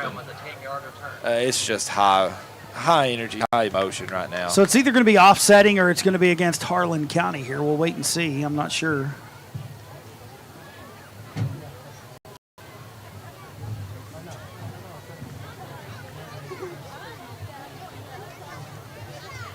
Still letting the referees confer. So Harlan County's got some work to do. You're already trailing 13-0 at home against a powerful Pulaski County team, and I see Harlan County moving, so it's looking like it's going to be against us. I mean, we'll wait to see the call. I didn't feel like it would have been an offset, but let's just wait and see the call. So Brown was able to get that to about the 32-yard line. So he got about a 14-yard return there. Tell you what, we talked about the size of Pulaski County. They're not really like a huge team, but they hit hard. They do, and they know, they're going to just re-kick. Okay, they're going to offset. I thought if it was offsetting, though, you just start where the ball was returned to. Face mask, offset, replay the down. So they said face mask? I believe they're calling a face mask on the way I just understood it, they're calling a face mask on Harlan County. I believe they were calling a personal foul on Pulaski. They're saying it's offset, and they're going to replay the down, which would be the kickoff in this one. Gotcha. Which, to honestly might be a bad thing for Harlan County. You had pretty decent field position. Yeah, not bad at all. I Some scores mean, to pass along to you. Corbin now 14, Whitley County 0. 3 minutes left in the first. Middlesboro 8, Williamsburg 0. Here comes the kickoff. It's going to be deep. He's going to back Brown up. I just let – he can't. It's going to die at the 3, and he has to pick it up. Brown was trying to let that go, and he's trying to find some room. I'm not even mad at and he Brown. got swallowed up at the 10. Yeah, it looked like it was easily going. My goodness, what a boot by Mounts. Bryson Mounts from Pulaski. Holy moly. So Harlan County now going to be starting this one 1st and 10, deep in their own territory. That's just that's a weapon right there. We talked about Reimer with his punting ability sometimes, and that kick right there, that kickoff. High school football, especially in Kentucky, especially in southeastern Kentucky, if you have a kicking game, holy moly, is it a cheat code. So it's still 13-0 here. Pulaski County on top with 1:27 to go here in the opening quarter. I want to see what these boys are made of here. Are you going to allow them to? This is gut check. This is absolute gut check. You are in the shadow of Brown your goes in motion. Jordan's got the run, and they got him from behind, but he's able to get a couple yards there. Man, number 50 for Pulaski, Sam Whitaker, he was there about as soon as Jordan touched the ball. Jordan still was able to get a good yardage out of it for what was happening. Yeah, he got 2 or 3. I'm trying to see where they mark it. It looks like they're going to mark it at about the 13-yard line. Considering where he was first contact came, that was a good run. They've really pounded this Wildcat. It makes me wonder if Ethan's still a little banged up from last week, if he's still resting that ankle some. Betsy Lane 7, Shelby Valley 8, Middlesboro, as I said, 14, Williamsburg 0, Breathitt County 6, Leslie County 0 at the end of 1. Wildcat. Still in this Wildcat. Comes a snap. Jordan going to this right side. Man, that closed up quick. And they are quick to the ball. They ball. He had a hold for all of 0.2 seconds, and Pulaski swarmed to him. I'm going to give him late flag. I don't know who that's on. If that's on Jordan, that might be another. No, they called it a face mask, so it wouldn't be a personal. I'm waiting to see. Did they call face mask? Yeah, the last one. I was worried it was going to be a personal foul on him, but they ended up calling it a face mask. So that's good. It's really hard to see with face mask, that type of thing from up here. So I'm watching the white hat to see what he's.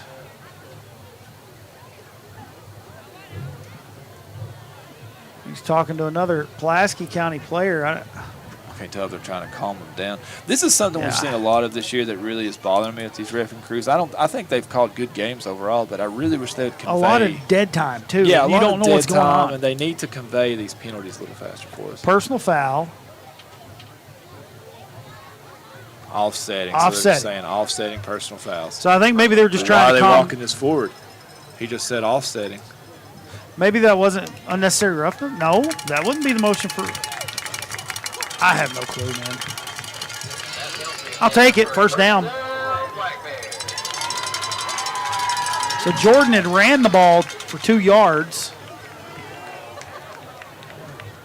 And then I'm not even sure. I mean, you folks at home, if you saw what the personal foul was there,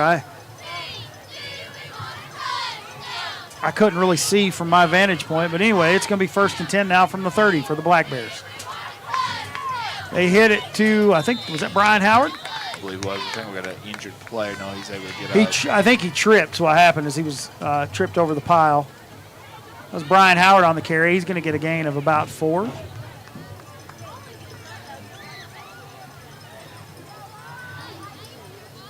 Brian Howard with a gain of 3 on the play. Nope, they mark it at the 33, so he only got 3 yards. And and that's going to end the first quarter. Your score, Pulaski County on top by a score of 13-0 on 105.1 WTUK. When it comes to your prescription needs, you don't have to give your money to a huge out-of-town corporation. At Donnell's Pharmacy and Donnell's Tri-City Pharmacy, local ownership means that your money is recycled through our community time and time again. Our 2 stores are designed to serve our local community. Our success is measured by our ability to lessen the burdens of everyday life. Donnell's Pharmacy. Understand our why, and you'll see the difference it makes in everything that we do.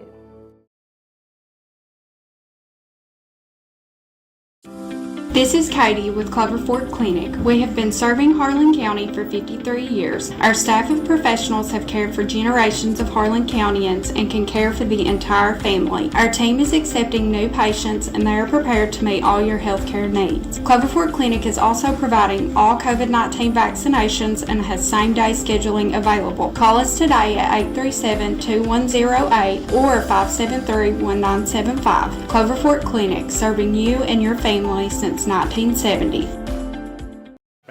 Welcome back to 105.1 WTUK. And we did find out it was personal foul, unsportsmanlike conduct on that penalty. Conduct. We was looking for roughness, but it was conduct. Going back Here to our comes a bone snap. formation, he's got a hole. I'm trying to see who they gave that to. Is that Jordan? I believe that. Hold on, let me look Couldn't at the tell shoes. by the way he was running. I believe was that That's Brian Howard again. Yeah, Brian Howard. Hard-nosed running by Brian. Now you're back to a manageable third down. Every time that we've been able to settle into rhythm with our offense, we are able to move this football. So I'm going to give him another gain of 3 right there. 33. Actually, give him a gain of 4 there. It's going to be third and Big 3. third down here. If we're going to compete in this game, we have to get points on this board. So 3rd and 3 from our own 37-yard line. Reimer goes under center, wishbone formation. He's going to turn around, give it Howard. Oh, he's got a hole, and he gets through all the way across the 45. Big hole right there, and that's what you needed. And Howard's going to take it all the way up to the 45-yard line. Longest play of the night. 8-yard run for him right there, and first down for the Black Bears. And that's our game. Slow you down, grind it out, get to a 3rd and 2, a 3rd and 3. And here's the situation. If you're down 13-0, you can still go with this game plan. Absolutely. If you get down another score, then you're in danger zone. You're in danger Then you zone. have to really adjust your thinking if you want to stay in the game. But you just nailed it. Now, them getting ball at half hurts. Bone formation, no wideouts, another same play. Handoff, and that one's to James got Ryan read out. Howard. He may have got 1 on that. He stretched out, and I think they're going to give him 1 yard. That's a generous yard. Yeah, they did a good job getting back there and wrapping him up. I'll take it. Really did. So 2nd and 9. And it was a good stretch, too, by James Ryan Howard because he knew they had him. We talked about this Pulaski team. They're not the biggest team up front, but, man, do they swarm to the ball. Their whole team. There is always 3 to 4 white jerseys on every tackle. Interesting score to pass along. Taylor County on top of North Laurel, 7-0. Oh, that is an interesting score. Scott County all over Woodford, 28-0. Covington Catholic, same against Harrison County, 35-0. 2nd and 9 here. We're trailing 13-0 here in the second quarter. Sweep a to the pitch left. to Jordan. Man, they get to the ball so Look at that. so Look at the quick. screen right. Look at all these white jerseys on that tackle. Yeah. They swarm to the football. That's good coaching. That's where that comes And I from. tell you what I like hearing though, you hear Carter Howard yelling. He's like, we gotta do something. I don't know what he was yelling, but he's not happy with the way we're blocking right here. So that's going to be a loss of 2. Now we're into this is where we've struggled the most on the year as a whole. These 3rd and longs. Puts the ball back at the 45. So actually, so that'll be a loss of 2 on that one. Score update for you: Corbin 21 over Whitley County 0. I really thought Whitley County might have had a chance to fight with him there, but Corbin's just. Whew. Going back to this Wildcat formation on 3rd and long. Let's see what we can do here. 3rd and 11 is what we got. Jordan's going to pass it out. To the flats. Took a minute to develop, but he got it there, and I did not see who that was on the reception. Is that Kelly? I still don't see who. I think that was Jace Brown. I think Or was that Braden Howard? I did not see who it was. I honestly did not.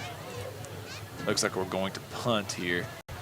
Honestly, Mr. Lawson, I would probably go for this. I know that we've said that every down is 4th down territory, and this is a long 4th down, but I'm approaching if it's anything under 10 yards, I'm probably going to So the roll ball is at the 49-yard line. It brings up 4th and we faked 7. 2 out of our last 3 punts I've seen. We faked. Not that No, one. we're not that one. Good high punt. Harlan County. Oh, good. Oh, he's got a lane. Yes, he does. Oh, We he got to made get to him. He made another lane. Man, nice cuts We by have that young man. extracurricular activity back here as well. We've got that's going to be on us back here at the backside. That's going to go on to us. They'll tack that on. It's going to be a personal foul.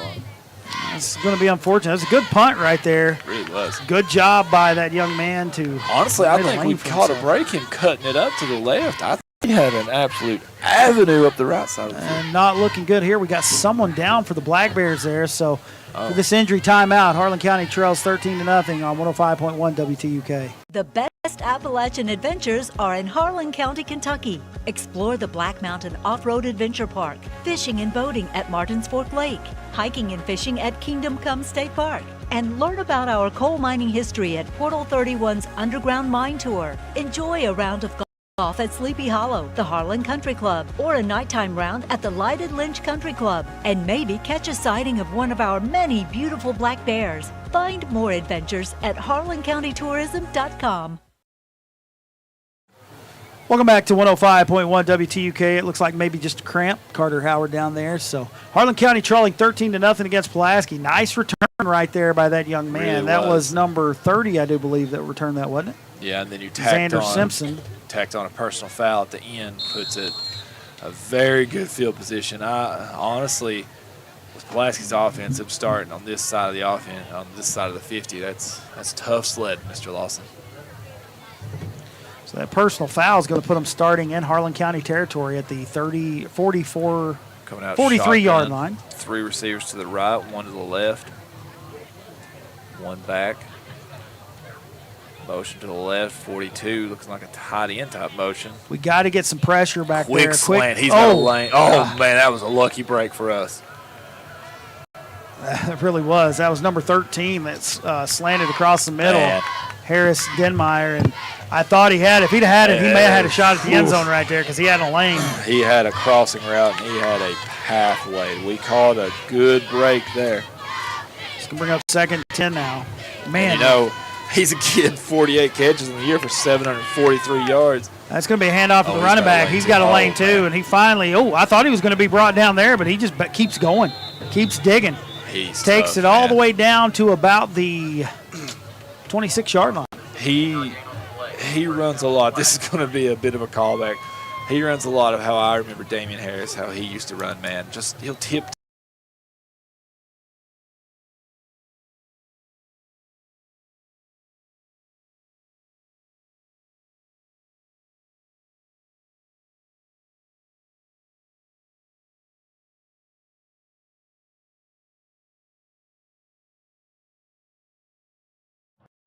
Congratulations to Harlan County High School sophomore Braden Casolari on winning the Pure Insurance Championship, First Tee Boys Division in Pebble Beach, California. The Pure Insurance Championship pairs youth participants from First Tee programs with PGA Tour champions.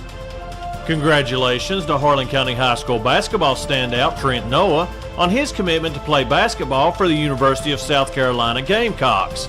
A senior member of the Black Bear team this year, Noah is the all-time leading scorer at Harlan County High School.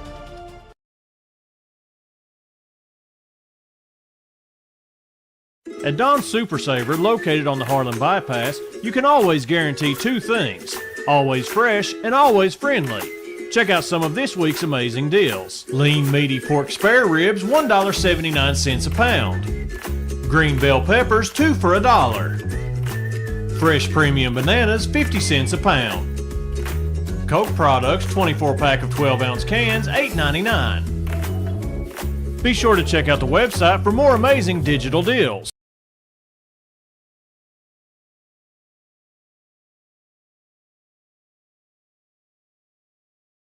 Pulaski County is going to gain maybe 2 or 3 on that. Quickly back to the line, man. They don't waste any time. Quick pass. Oh, slant. Oh, he's met the record. Good hit right there by good hit, the DB, and there's a flag. What was this? I have no clue. It's something against the defense. They're moving back. There's a side judge there. I don't know what they call. Was there an ineligible downfield? I believe there was. That has to be what they just called.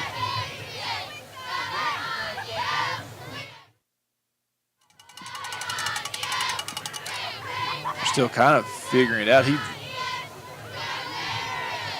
He signaled ineligible man downfield. That's what it looked like. That was a good passing catch right there, a little slant route. It's going to be right at first down yardage, but that's just a 5-yard penalty if I'm correct. Yeah. Is that right? So that'll back them up. Good break if you're Harlan County. I did not see who the ineligible man was. Which I was zoned in on the slant right there. Man, they live on those slant routes. They love to get their receivers in space. So it brings up 2nd and 12 now from the 28-yard line. Hand off to the running back. We're in pursuit. Can't catch him. He hits that sideline. He's going to be ran out of bounds probably all the way down to about the 10-yard line. We have to keep him inside the defensive ends. Like, we have to keep him in the messy areas of the field. We cannot let him catch those corners. So Brock's going to pick up, looks like 18 yards on that run. It's going to be 1st and goal now. Sticking this shotgun, they very rarely go under center. Quick pitch to the right. Another flag. Dallas Sargent grabs a hold of him. They're going to bring him down right about the 5, but there is a flag back in the back. It's in the area of holding. Let's see what they call. The way Pulaski's acting, I believe it's a hold. Yeah, I try to get my eye on the white hat as soon as I can just to see who he's talking to. That doesn't always help, though. No. Personal foul. Was that a hit to the helmet? Yes, it was. Was that targeting? I did not see that. Well, they called a hit to the helmet targeting call. Interesting. On the offense. We saw that called on us while we were on defense last week, and it was more like the guy ducked down. Hold on, we seen that be called, but however, that was not what that was. I didn't even see where that call came in. It must have just been a block. Someone must just laid a lick to somebody's helmet. I do not want to bash on any reffing unit, but I still want to stand that was not a targeting call last week that we seen, Mr. Lawson. You and me watched that dead on, and holy moly, I still think about that sometimes. I was blown away. That's going to back the ball all the way up to the 25-yard line. Now, this is goal, so this is for, going to it. Little overshot there. We got a little lucky there. If that receiver finishes that route, that's a touchdown. Great coverage on the side. Is that Kelly on the side with the coverage? I did not see that first. I think that's Napier, actually.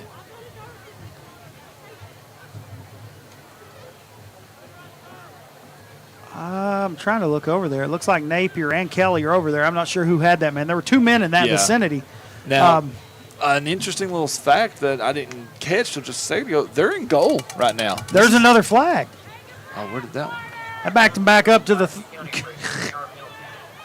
so it's now going to be 1st and goal from the 35-yard line. Hand off to the running back, and he's going to get a big chunk right here. Let's bring him down. There we go. We'll finally get him down at about the 23. There's no arm tackling with him. It's got to be gang tackling. So, if you're the Pulaski County coach right here, you got to be livid at your players. Like, clean it up, Yeah. You're now at 2nd and goal. From the 24. I don't think I've ever seen this before, Mr. Lawson. We have to hold them here. Another handoff. He tried Great tackling up Somebody front. did a good job just grabbing Great job up front. Is that Cassim up front or Shoemaker? I'm trying to look at 76. That's Shoemaker, That's I do big believe. Shoemaker. He grabbed a hold of his foot and did not let go. And you know what? You can't go anywhere without them feet. Great tackling. Okay, so. The ball is now on about the 20. Man, they go fast. 3rd and goal from the 20. Fumble snap. He falls Great on job. it. He's going to be marked down at the 23-yard line. Hey, this is a good sequence of events if you're Harlan County here now. You got to hold here. Go for it. There's no. They're definitely going for it here. You're not in a position to punt. As great as their kickers look, that is a very long field goal. So you absolutely are going. I'm going to say they're on the 22-yard line now, right? Yes, sir. And you're going for shotgun double backs in the back, motion to the left. Going for goal. For it all. He's got a man wide open. Touchdown. That was just a pretty pass. Man, he almost fell in the triple jump pit over there. I'm glad he's all right. What was that called? Was that number 5? I could not tell. I think it was number 5. If it is, that's Kyle Wethington. That just good catch by that young man. Good pass too. Catch. So we hold them to 4th and goal. Is that right? Yes, sir. 4th and goal from the 22, and they score on a 22-yard pass. That's disheartening. That's something we can't have, Mr. Lawson, if we're going to win games like these. Going for our extra field point goal set up here. Man, I'm impressed by this kicker. Extra point is good. So with 6:07 remaining here in the opening half, Pulaski County on top 20-0 on 105.1 WTUK. At Don's Super Saver, located on the Harlan Bypass, you can always guarantee two things: always fresh and always friendly. Check out some of this week's amazing deals. Lean meaty pork spare ribs, $1.79 a pound. Green bell peppers, 2 for $1. Fresh premium bananas, 50 cents a pound. Coke products, 24-pack of 12-ounce cans, $8.99. Be sure to check out the website for more amazing digital deals. The fine folks at Pennington's Wrecker Service have been serving Harlan County 24 hours a day for the last 55 years. They want to express how proud they are of everyone from the players to the coaches, the dancers to the cheerleaders, and the band to the student section. Everyone is very proud of you both at the county and at the city. Give Pennington's Wrecker Service a call today at 606-573-7707.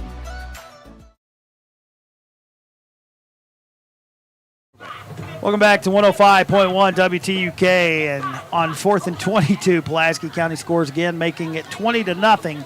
6:07 left here in the opening half. Harlan County has to put some points on the board here.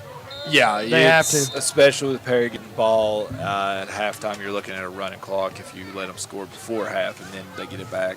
That kickoff's going to be fielded at about the 13. Jordan's already got it across the 25, and they just swarm to him, man. He's going to make it out. They're going to mark him down at about the 26-yard line, I do believe. So, kickoff from the 13 to the 26. He doubled up the yards, so it'll be 1st and 10 for Harlan County from the 26. Another score update for you. Harlan Independent 8, Lynn Camp 6. I believe that is at Lynn Camp? It's at Lynn Camp tonight, yeah. Clay County 6, Knox Central 0. Pikeville all over Paintsville, 37-0. Man. Pikeville team's tough. They're whew.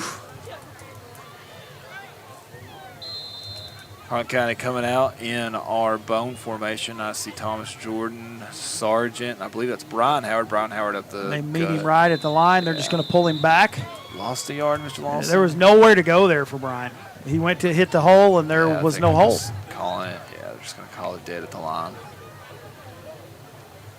Be a no gain there. You're looking at 5 minutes and 40 seconds to go. 20-0. Pulaski here. At Perry County on the brain, Mr. Lawson. So it's going to be 2nd and 10 now from the 26. Actually, they're on the 27, aren't they? Yes, sir, 27. It'd be great if your math teacher could count, huh? You do wonderful. Not as good as me at numbers. Well, I just try to look at where the pile goes down, and I just guesstimate. I'm going to roll out. Got a man. Got a. I think it's a smart decision. Yeah, you're not comfortable making the throw it away. Let's also give credit where credit's due, too. That was a great rush by. I'm waiting for him to turn around so I can see him for Pulaski. Come on, brother.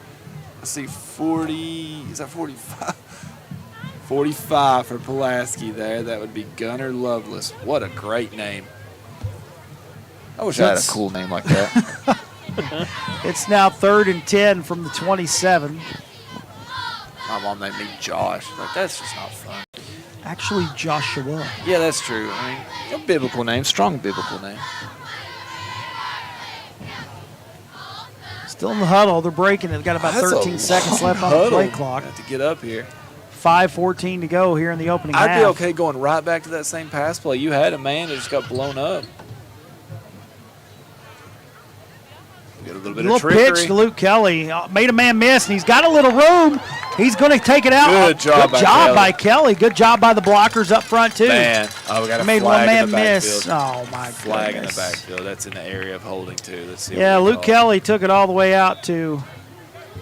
Let's see what they call it. Yeah. Oh, man, that's so disheartening, Mr. Lawson. What a good run by Luke Kelly. Good blocking up front. So it was holding. He took it all the way to the 40. But the holding penalty.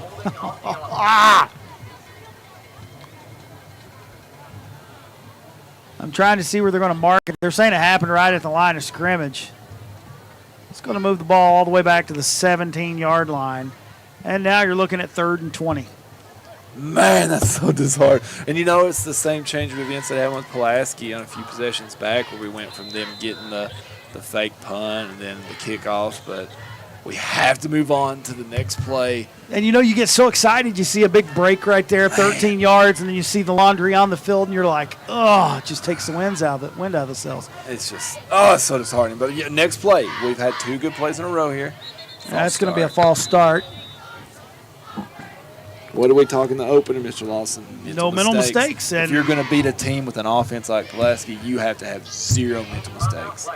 We're going the wrong way right now, though. It's going to be 3rd and 25 when we come back. 5:04 to go in this first half. Pulaski on top, 20-0 on 105.1 WTUK. This is Timothy Jason Jackson. I'm running for Harlan District Court Judge. I was born and raised here in Harlan and have been practicing law for almost 20 years. I have many years' experience in all cases that are heard in district court. A vote for me is a vote for a safe, fair, and just future for Harlan County. On November 7th, vote for me, Timothy Jason Jackson, for Harlan District Judge. Thank you, and go Black Bears. Paid for by the committee to elect Timothy Jason Jackson, Harlan County District Judge.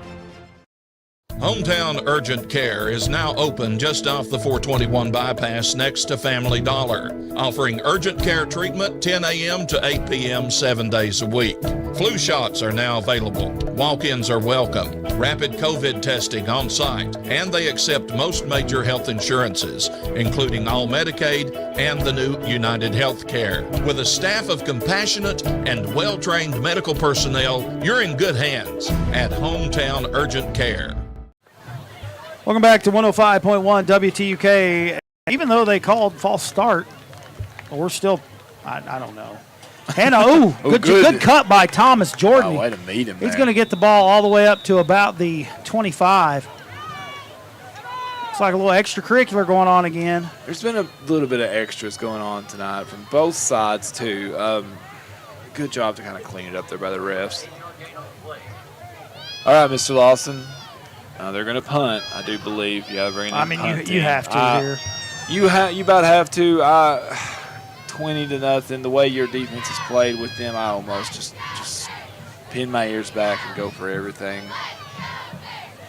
You have to hold them out of the end zone. It's 4th and 12. You have to hold them out of the end zone here. With them getting the ball at halftime.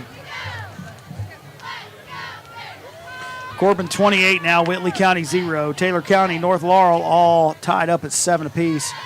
Pumped by Reimer. They got back there. It's going to be more of a high kick. It's going to bounce at the 50 and just keep rolling. Good roll for Harlan County. It's still rolling. Those bounces saved that punt. It's going to be marked down at about the 32-yard line. I'll just be honest with you. I don't care where you put the ball right now. The arm of that young man for the quarterback, man, he's just throwing the ball all over the field, doing a great job with it. The opener, man, they just take the top off. They spread you out. They play. They just play. They play a West Coast style of offense. And it's a hurry-up offense. It's fun to watch. I'm not going to lie. It is. It is a hog. It's not fun when you're on the other side of it, though. It's not fun to probably game plan. But that just tells me what kind of schedules this team had to be 2-7. A very difficult one. Now, granted, we've shot ourselves in the foot several times tonight with different plays, but shotgun here, 3 to the left, 1 to the right, 1 back, airing it out. He's got some time. We're trying to get pressure. We only have 3, but he's just going to dump it off to his running back. Man, that's they're going to bring him down up at about the 40. Looks like 47. Man, he is such dual threat. He had the ball for so long right there. And that's smart by him as a quarterback. That's something that's very difficult to learn as a quarterback, to keep your eyes downfield, to let it develop, to have the presence to move around. They got a man in motion, so they're going to have 2 on the left, 2 on the right. They just give him the running back. He's got a hole. Man, he's a good runner. He had a hole too. And we've got to be better at getting to him as a team. We are not gang tackling right now. He's going to take it all the way down across midfield to about the 31-yard line, I think is where they're going to mark this one. So that was basically a 24-yard run. And here we go again, man. They are so fast. You have the play clock hasn't even started, and they're ready to run. I don't even have time to write down the stats. That's how fast they play. They play this high-octane quick little offense. Screen pass. They got blockers out there. Good job cutting it off. We're going to come out and wrap him up across the 25 down. It's like a miniature style of how the Tennessee Vols play now. They are fast. If you're going to make a mistake going 100 miles an hour downfield. That's how they want to play. That's a screen pass for 8 yards. It's going to be 2nd and 2.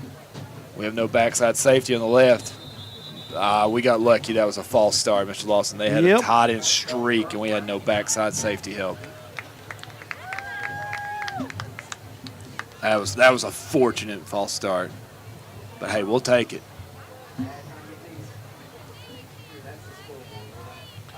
So it's going to be now 2nd and 7.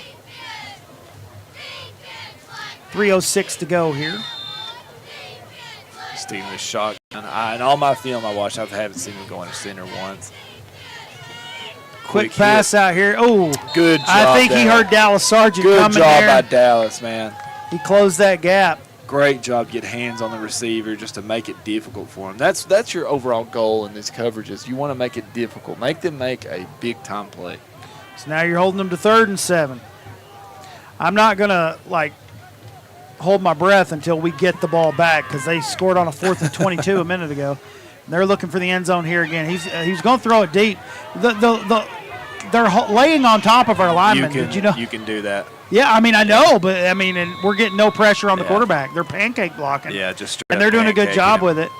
And Man, who was that took off with the ball? I didn't even see. That was Anderson. He just didn't have anything, and he just went. Very smart play of him to just tuck it. Well, and they had the lineman contained. Yeah, I think we seen, what was it? I seen 2. Did you see more than that? Just pancake and lay. Play clock's just now at 30 seconds. Ball's about to snap. Shotgun through the right to the left. Going for it all. For an end zone throw, and it's right there. Man. Touchdown. Was that was a 2-minute drive, and that was with a penalty, wasn't it? Yeah. Goodness gracious.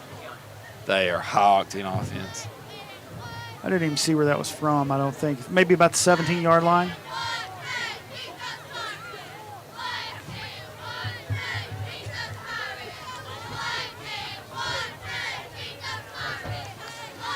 So quickly, Pulaski County on top, 26-0 now.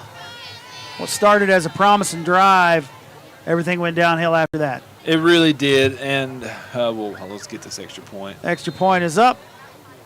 Man, he is. I am so impressed with him. We'll he missed that first one. I still thought he hit it. I'm but telling you, he is. Pulaski dynamic. County now all over Harlan County by a score of 27-0 with 2:43 left in the first half on 105.1 WTUK. Introducing the all-new Steel Zero-Turn mowers at Kentucky Mine Supply. With precision turns on a dime, you can easily navigate your lawn and get that perfect cut every time. But that's not all. Kentucky Mine carries all your spring mowing needs, including trimmers, blowers, backpack blowers, pole trimmers, chainsaws, and the new battery push mowers. Visit us today at 213 River Street in Harlan and experience the power of steel. Hometown Urgent Care is now open just off the 421 bypass next to Family Dollar, offering urgent care treatment 10 a.m. to 8 p.m. 7 days a week. Flu shots are now available. Walk-ins are welcome. Rapid COVID testing on site, and they accept most major health insurances, including all Medicaid and the new United Healthcare. With a staff of compassionate and well-trained medical personnel, you're in good hands at Hometown Urgent Care. Welcome back to 105.1 WTUK. After that score, Pulaski goes on top 27-0. Kickoff over to Brown. He bobbles it, picks it up at the 15. He's trying to get away, and he cannot. Good coverage downfield on the special teams. And each kick is all the way to at least the 15. He has got a leg. And Harlan County 1st and 10 from the 15. You and me was talking there on the break, and just we have to get credit where credit's due. We really thought that. We spoke about how Pulaski was, I don't want to say undersized, but we felt like we had a size advantage on the line. But well, I tell you what, they almost put me in mind of what the college linemen look like now. The speed. They're no longer, you used to think of linemen just big old boys. Yeah. Anymore, a lot of times it's speed and muscle. And you know what I mean? I heard someone talking about the college linemen now. You'll have some of them with six packs. I mean, you never heard about that back in the day. You know what I'm saying? And the Pulaski team, their front has just dominated this game. Timeout. What did it call? Delay a game on the offense. See, I wasn't even watching the play clock because we was coming out of a timeout. Yeah. So that's going to put the ball back at the 10. It's now going to be We've first had and 15. so many mental errors this game. And you know, I said we hadn't had many penalties. We're making up for it. Yeah. Straight blast. I could not see the running I back. didn't either.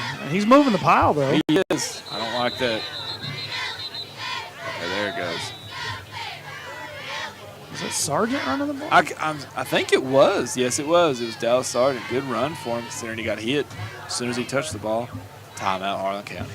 So Sargent picked up about 4 on that one.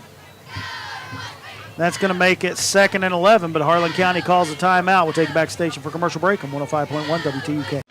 Reach the red line on the Ridge Line at Ridgeline Tire and Auto. We're located on Sookie Ridge, beside the UPS Distribution Center. Ridgeline Tire has the best prices in town on tires and brakes, offers complete auto service, and has a state-of-the-art alignment rack. Not to mention we can do custom exhaust work on any make or model. We are equipped with the right tools and the right mechanics to do about any job on any vehicle for anything you need. We are here to serve you. Stop in and see us today or give us a call at 6.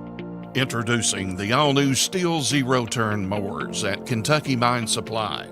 With precision turns on a dime, you can easily navigate your lawn and get that perfect cut every time. But that's not all. Kentucky Mine carries all your spring mowing needs, including trimmers, blowers, backpack blowers, pole trimmers, chainsaws, and the new battery push mowers. Visit us today at 213 River Street in Harlan and experience the power of... Welcome back to 105.1 WTUK. My mistake, that was Pulaski that called the timeout there. They still have two timeouts left with 2:27 to go. It's 2nd and 11. And that's going to be a run right there. Man, he had a hole for all of a second, but couldn't turn it up. I did not see who that was. I believe that was Brian Howard. I think it was too, by the way he ran. That's who I'm going to give it to anyway. You always know it's him because he's looking for contact almost. We're going to give him a gain of 4 yards on that one. We're going to get another timeout now. And another timeout by Pulaski County. So still 27-0 with 2:20 left. Harlan County will have it 3rd and 7 when we come back on 105.1 WTUK. Congratulations to Harlan County High School sophomore Braden Casolari on winning the Pure Insurance Championship, First Tee Boys Division in Pebble Beach, California. The Pure Insurance Championship pairs youth participants from First Tee programs with PGA Tour champions. Congratulations to Harlan County High School basketball standout Trent Noah on his commitment to play basketball for the University of South Carolina Gamecocks. A senior member of the Black Bear team this year, Noah is the all-time leading scorer at Harlan County High School.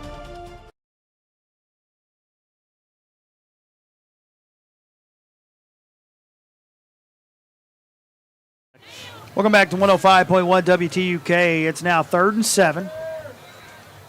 Pulaski's trying to get the ball back before half, see if they can get points on the board.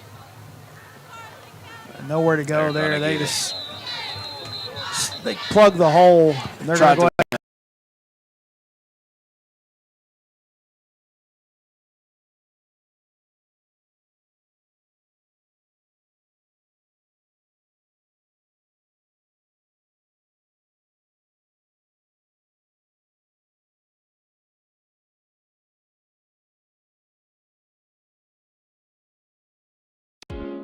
When it comes to floor covering, one name has stood the test of time: Harlan Carpet Mart.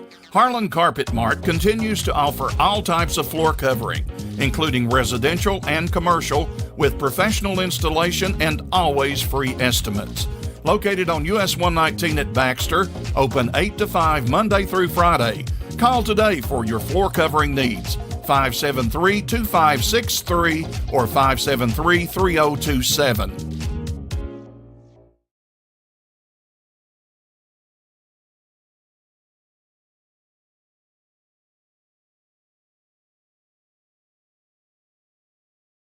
What a bounce. Grab it. Harlan County's going to grab it and down it there. That's a heads-up play right there. By Carr. Good job by Carr. Yeah. Just went ahead and grabbed it. What an unlucky bounce. Man, and now you're giving Pulaski the ball on very scoreable territory for them. So a punt to the 33-yard line.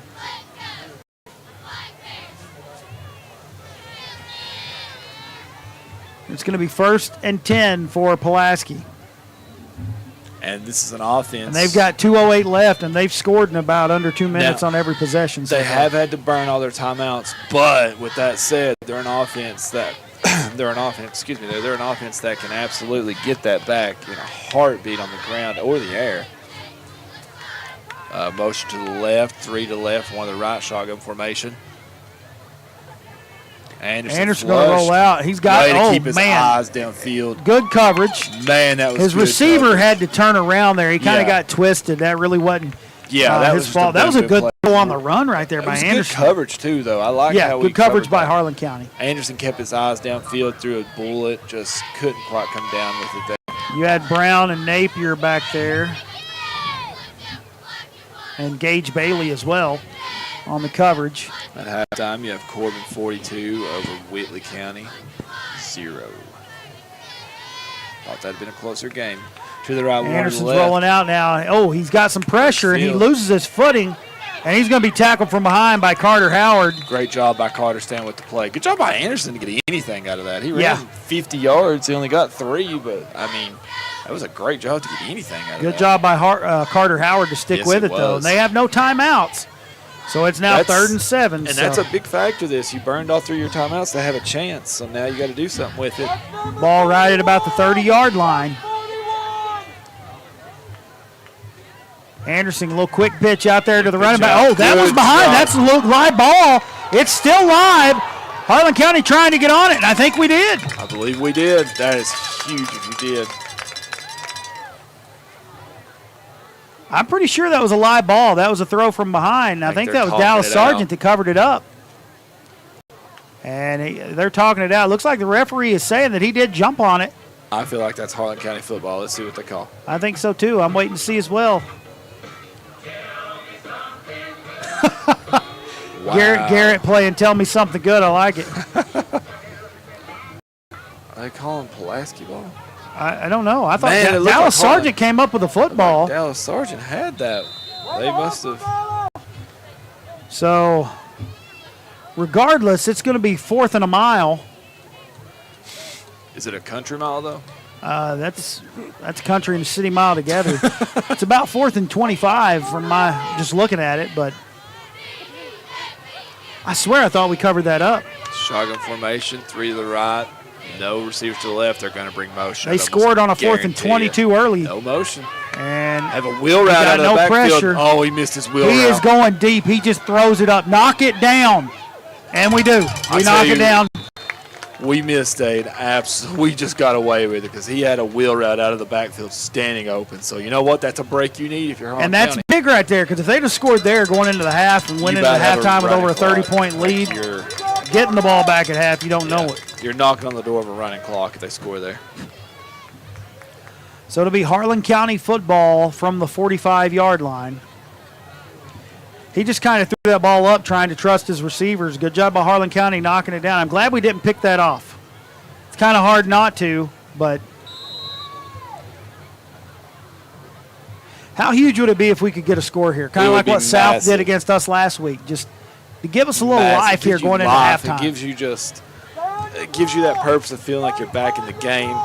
You know they get it at halftime, so you need points on the board. So we got trips to the right, an I formation. Actually, not an I formation, just one running back behind Straight Reimer. pistol. It's going to be a handoff to him, and Pulaski County gets there. He's going to get maybe a yard or two. Did not see who that was. I think it was Brian Howard. Brian. Not a bad run. I mean, No, not at all. Now, not a bad run, but also now you're at 53 seconds to go in the quarter, so you have to play that clock. No time. It's going to be 2nd and 9. No, we're going to give him 2 on that one. It's going to be 2nd and 8.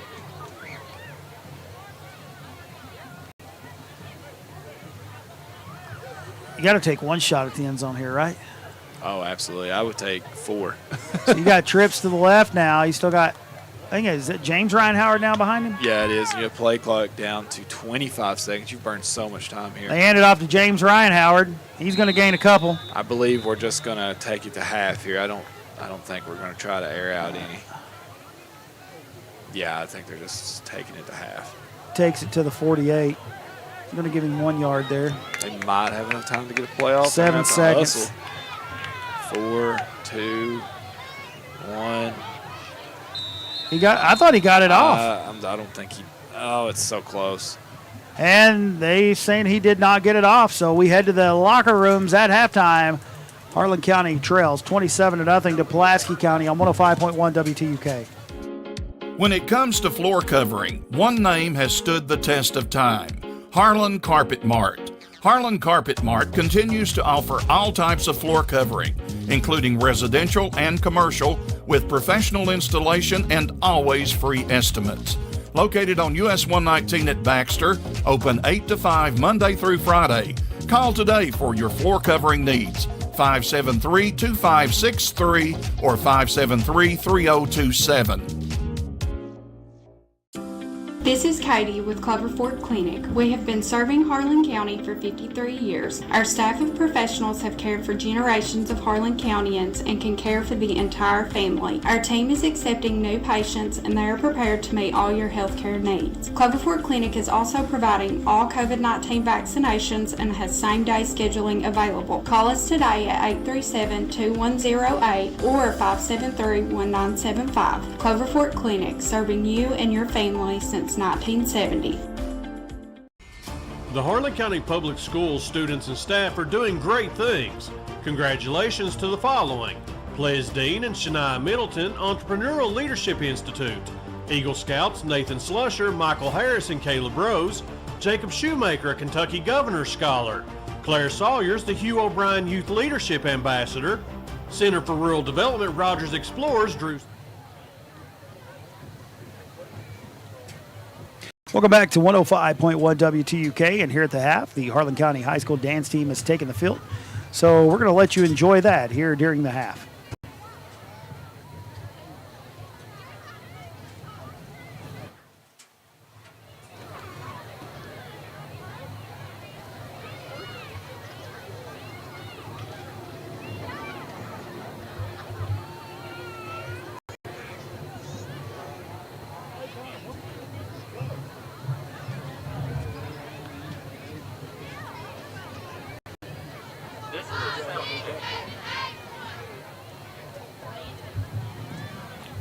Don't be fooled by the rocks that I got.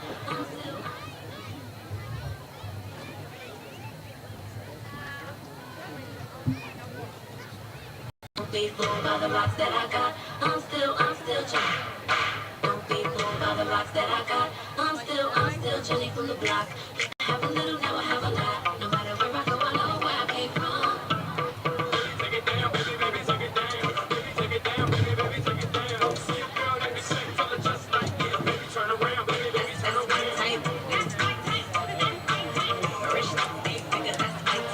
Fake friend, we your real friends at. I'm still chilling from the block.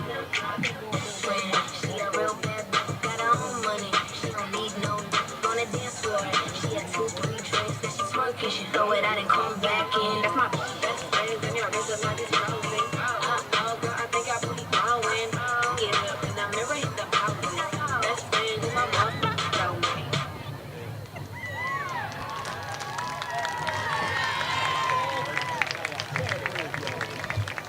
Ladies and gentlemen, one more time for your Harlan County High School dance team. Great job by the Harlan County High School dance team. And ladies and gentlemen, we welcome you in to the Kentucky Farm Bureau halftime report. Kentucky Farm Bureau halftime report is brought to you by your local agent, Roger Fannin. Stop by today at 108 Walnut Street in Harlan or give them a call at 606-573-4575. And now the Harlan County dance team comes off and the cheerleaders are now on the field.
Great job by the Harlan County High School cheerleaders. Give them props in that one. Both of those sets of young ladies did a great job. And some scores to pass along to you right now here at the half. We are trailing 26-0 to Pulaski County. They have came out and they're just kind of putting on a show with the arm of that young quarterback. I tell you what makes it scary. They have several pieces on that offensive side. They have a lineman that's ranked nationally that's doing a phenomenal job. They have a quarterback that is just a sophomore throwing the ball all over the place. You have a freshman running back that's just running all over. I mean, I've not totaled up my yards because it's just kind of disheartening at this point, but we're trailing 27-0 at the half. I think I said 26, but it's 27-0. Yeah. But some scores to pass along to you from across the region. At halftime, Corbin 42, Whitley County nothing. Campbell County and Simon Kenton tied up at 21. Shelby Valley 22, Betsy Lane 13. At the half, an interesting score. Graceland 14, Paris 0. Paris is undefeated on the season. My goodness, what a score. That is a little shocking. And at halftime, Letcher County up 6-2 over Perry County What Central. a score. So now we'll let the Harlan County High School Marching Band take the field, and we bring you the stylings of their musical selection for the halftime show.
Great job by the Harlan County High School marching band. And in just a moment, they're also going to be introducing all of the Peewee football players and their coaches. And we're going to let the PA announcer take over for that.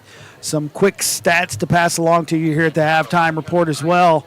According to Mr. John Henson for HarlanCountySports.com, Pulaski County 8 of 13 through the air, 152 yards, 13 rushes for 88 yards. And Harlan County 26 rushes for 50 yards, 1 of 2 passing for 4 yards. So just efficient from Pulaski, man. Yeah.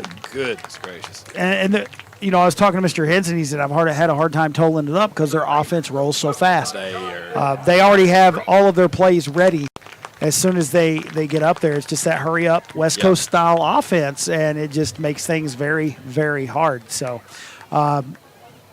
not only for us keeping up with the stats, but for the defense, because you don't have time to reevaluate, readjust what you're doing. So we're going to step away now and let them introduce all of the Peewee football teams. The Broncos, coached by Josh Snelling.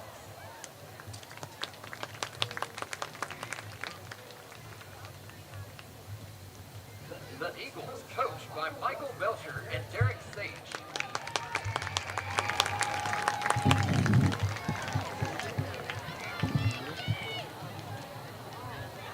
The Seahawks, coached by Dylan Cornett and Shamil Clark.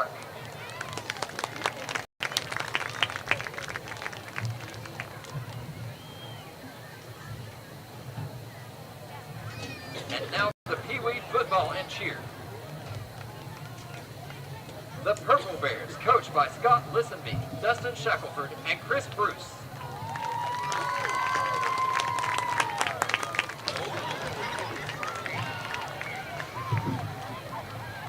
The Purple Bears cheer, coached by Heather McKnight, Mariah Edens, and Tori Robbins.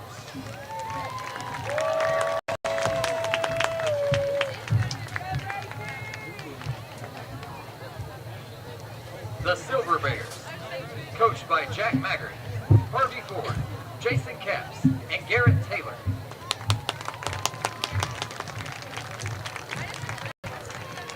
The Silver Bears cheer, coached by Kira Seiler, Megan Curry, Hannah Phillips, and Paisley Fields.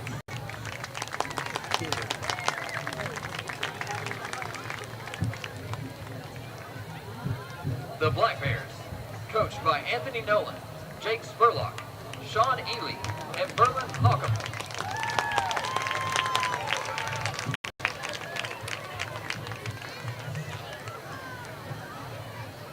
The Black Bears cheer, coached by Amber Hockham and Amanda Goldsberry.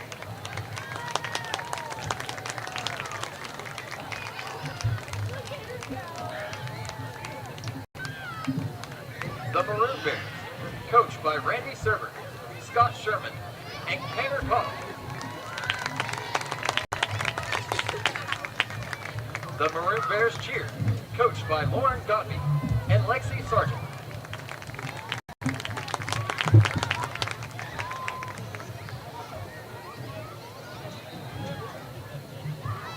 And now the Peewee Junior League. The Royal Blueberries, coached by Scott Sherman and Randy Server.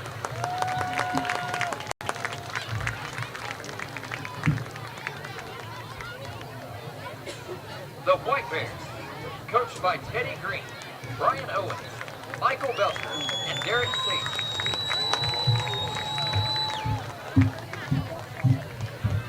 The Navy Bears, coached by Derek White, Kyle Clark, Jared Bryant, and Tyler Helton. And the Red Bears, coached by Stephen Johnson, Chris Murphy, and Vernon Collins.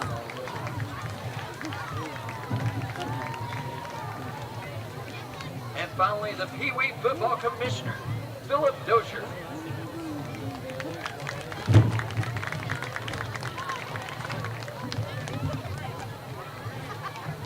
Ladies and gentlemen, let's hear one big round of applause for the Peewee Football Program. Such a great sight seeing all those young men and women out there just coming out, playing football throughout the week, just different Peewee games. If you haven't got to watch any, make sure you come out and check them out. Come and watch those kids. Getting to be a part of that last year was so much fun. I'm hoping to rejoin it next year. But, man, those little kids, they have such a blast. They're so much fun. They're full of energy. I've always said I wish I had half the energy these young people had. But, ladies and gentlemen, Harlan County got an uphill climb here in this second half as they trail 27-0 here at the half. We appreciate you tuning in to the Kentucky Farm Bureau Halftime Show, brought to you by your local agent, Roger Fann. Stop by today at 108 Walnut Street in Harlan, or give them a call at 606-573-4575. We'll take you backstage for some commercial breaks and then come back with second half action on 105.1 WTUK. When it comes to floor covering, one name has stood the test of time: Harlan Carpet Mart. Harlan Carpet Mart continues to offer all types of floor covering, including residential and commercial, with professional installation and always free estimates. Located on US 119 at Baxter, open 8 to 5 Monday through Friday. Call today for your floor covering needs. 573-2563 or 573-3027. This is Katie with Clover Fork Clinic. We have been serving Harlan County for 53 years. Our staff of professionals have cared for generations of Harlan Countyans and can care for the entire family. Our team is accepting new patients and they are prepared to meet all your healthcare needs. Clover Fork Clinic is also providing all COVID-19 vaccinations and has same-day scheduling available. Call us today at 837-2108 or 573-1975. Clover Fork Clinic, serving you and your family since 1970. The Harlan County Public Schools students and staff are doing great things. Congratulations to the following: Ples Dean and Shania Middleton Entrepreneurial Leadership Institute. Eagle Scouts Nathan Slusher, Michael Harris, and Caleb Rose. Jacob Shoemaker, a Kentucky Governor's Scholar. Claire Sawyers, the Hugh O'Brien Youth Leadership Ambassador. Center for Rural Development Rogers Explorers Drew Sargent, Addison Truitt, and Sebastian Mosley. Adriana Hockenberry, Kentucky Governor's School for the Arts, and Shania Middleton, Oak Ridge National Laboratory STEM Bridge Academy. When it comes to your prescription needs, you don't have to give your money to a huge out-of-town corporation. At Donnell's Pharmacy and Donnell's Tri-City Pharmacy, local ownership means that your money is recycled through our community time and time again. Our 2 stores are designed to serve our local community. Our success is measured by our ability to lessen the burdens of everyday life. Donnell's Pharmacy. Understand our why, and you'll see the difference it makes in everything that we do. At Don's Super Saver, located on the Harlan Bypass, you can always guarantee 2 things: always fresh and always friendly. Check out some of this week's amazing deals. Lean meaty pork spare ribs, $1.79 a pound. Green bell peppers, 2 for $1. Fresh premium bananas, 50 cents a pound. Coke products, 24-pack of 12-ounce cans, $8.99. Be sure to check out the website for more amazing digital deals. The best Appalachian adventures are in Harlan County, Kentucky. Explore the Black Mountain Off-Road Adventure Park, fishing and boating at Martins Fork Lake, hiking and fishing at Kingdom Come State Park, and learn about our coal mining history at Portal 31's Underground Mine Tour. Enjoy a round of golf at Sleepy Hollow, the Harlan Country Club, or a nighttime round at the Lighted Lynch Country Club, and maybe catch a sighting of one of our many beautiful black bears. Find more adventures at harlancountytourism.com. Howard Heating and Air Conditioning, your authorized Amana dealer. Howard Heating and Air Conditioning specializes in heat pumps, central heating and cooling, replacement systems, and new installations. Phone 573-2944 for Howard Heating and Air Conditioning, your authorized Amana dealer. When it's time to replace your heating and cooling system. Welcome back to 105.1 WTUK. Start of the second half. Pulaski County will be receiving. Harlan County set to kick off. Going to be a little kick over to the left side. He's going to come up and field it at about 34, and he's going to be popped at about the 44, but then he falls forward for 2 more yards. Good return for him there. It was a little pooch kick, just trying to keep it out of their returner's hands. All right, so if you're Harlan County, you have to just put the first half behind you. You have to get a stop on this possession. Yeah, it's going to be 1st and 10. They're going to have pretty good field position here. They're almost at midfield at the 46-yard line. You was able to hold them the possession before half there. Your defense finally found a groove, was able to stop their short game, and they had a couple miscues on their deep balls, one of the very few miscues from the first half. All right, they come line up. They've got 2 wideouts to the left, 2 to the right, 1 man in the backfield with the quarterback. They're ready to go, and they're waiting on the ball to get in from the referees. Goodness gracious. You know, I was saying I didn't think they had a lot of size. They got some big old boys on that line. Handoff here to Brock. He follows his block, and he cuts back. And he's going to take it across midfield down to about the 35. Just a jump cut. They're going to mark him, I think, at the 34. Goodness gracious. What a jump cut by Brock there. It's going to be a 20-yard run. That is something hard to teach. And they're already lined back up. It reminds me so much of Tennessee play college. They hit him at about the line. He's just carrying people. Carries them down past the 30 all the way to about the... We have to gang tackle him. I want to say where do you say that ball's marked? 27? Yes, 27. We have to gang tackle Brock. He is not someone that goes down to 1 or even 2 defenders, really. They're quickly passed across the middle. It's almost picked off, but a good job right there by number 42. Just came across the middle, catches it, touchdown Pulaski. That was Brian Ford. Just slanted across the middle. I really thought the ball was knocked away. Yeah. Ford there's a flag. Is there a flag? I see everyone's holding up. Yeah, it's back at the line, so it's going to be holding. That's good. That's what we need. We need a break like that.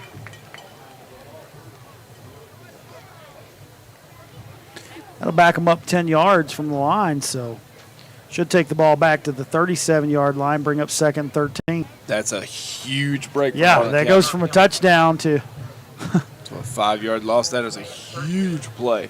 That'll be 10, right? Oh, yeah, you're right. I'm sorry. 10-yard loss.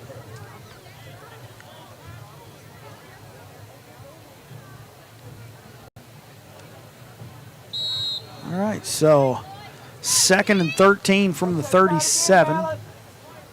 11 minutes to go in the quarter. 27-0 Pulaski. 2 to the right, 2 to the left. One man in the backfield with the quarterback. Traditional Anderson gets the shotgun. snap. He's back. He's Wheel going route. Good coverage in the flat.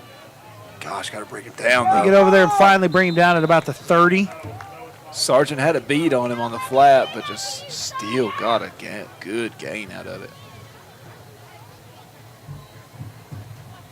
So we're going to say it's going to bring up 3rd and about 6, would you say? Yeah. Is that the 30 even? Yes, sir, it is. So it'll be a pass for 7 yards. Lineman. Got him in the backfield. Yep, they got him there.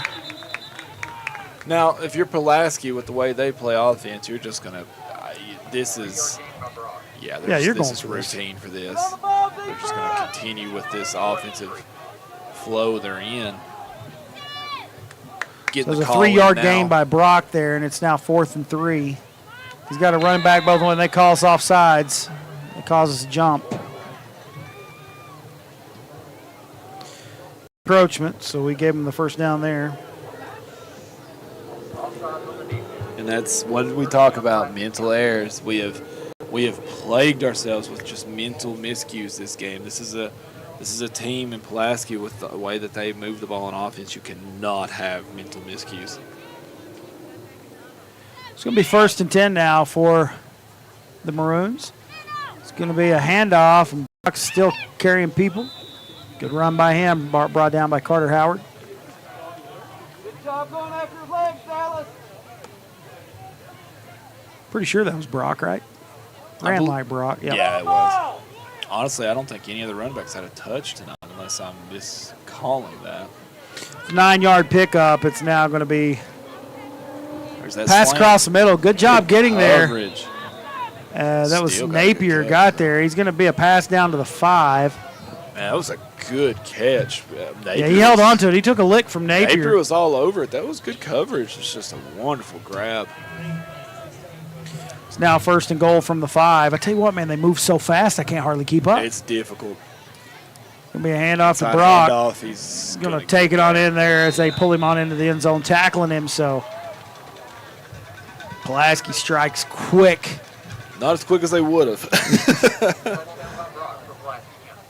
It is just so hard to lock in on this offense if you are the defensive coordinator. Or the Well, defender. and you got to figure, you have no time to adjust to anything. You really don't. It is.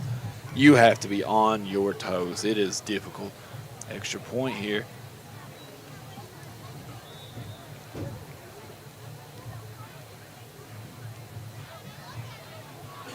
Here's the kick. It's up. Sailed on him to the left. Yeah. It's going to be no good. So with 9:30 remaining here in the 3rd quarter, Pulaski County now leads 33-0 on 105.1 WTUK. When it comes to your prescription needs, you don't have to give your money to a huge out-of-town corporation. At Donnell's Pharmacy and Donnell's Tri-City Pharmacy, local ownership means that your money is recycled through our community time and time again. Our 2 stores are designed to serve our local community.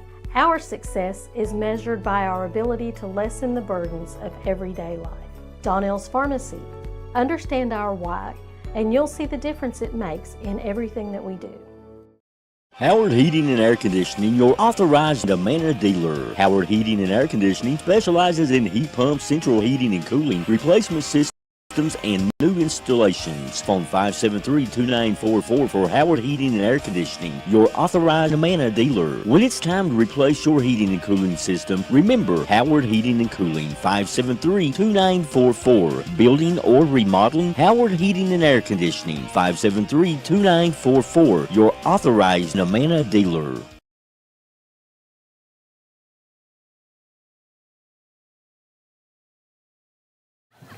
Welcome back to 105.1 WTUK as Pulaski County marches down the field. Strikes 33-0. They're on top. Kickoff's going to be fielded at about the 13 by Jace Brown. He's going to be swallowed up at about the 23-yard line. So All right, about a 10-yard return.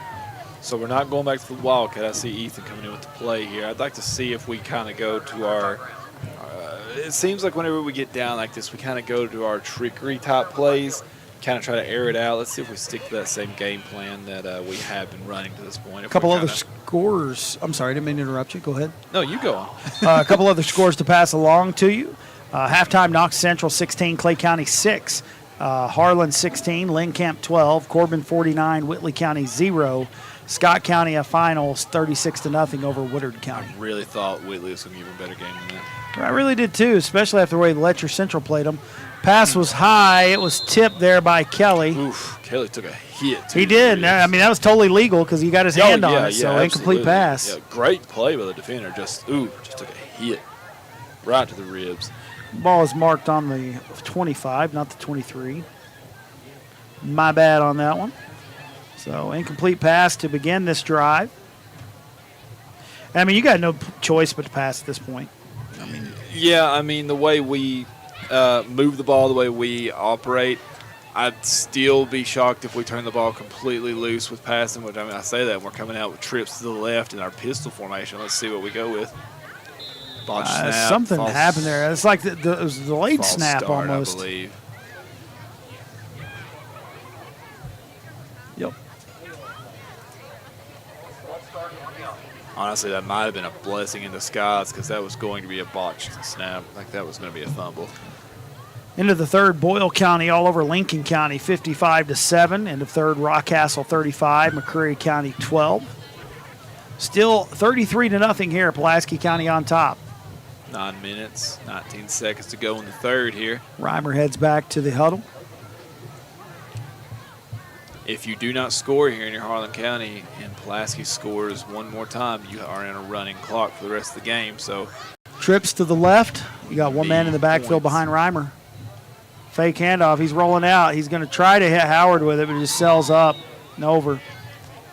Probably a good thing because they were on Howard there. That's a tough throw, rolling Ethan to his left. As a right-handed quarterback, you want to roll him to the right so they can throw it in motion on the run. That's a tough ask having him throw across his body. 3rd and 15 now.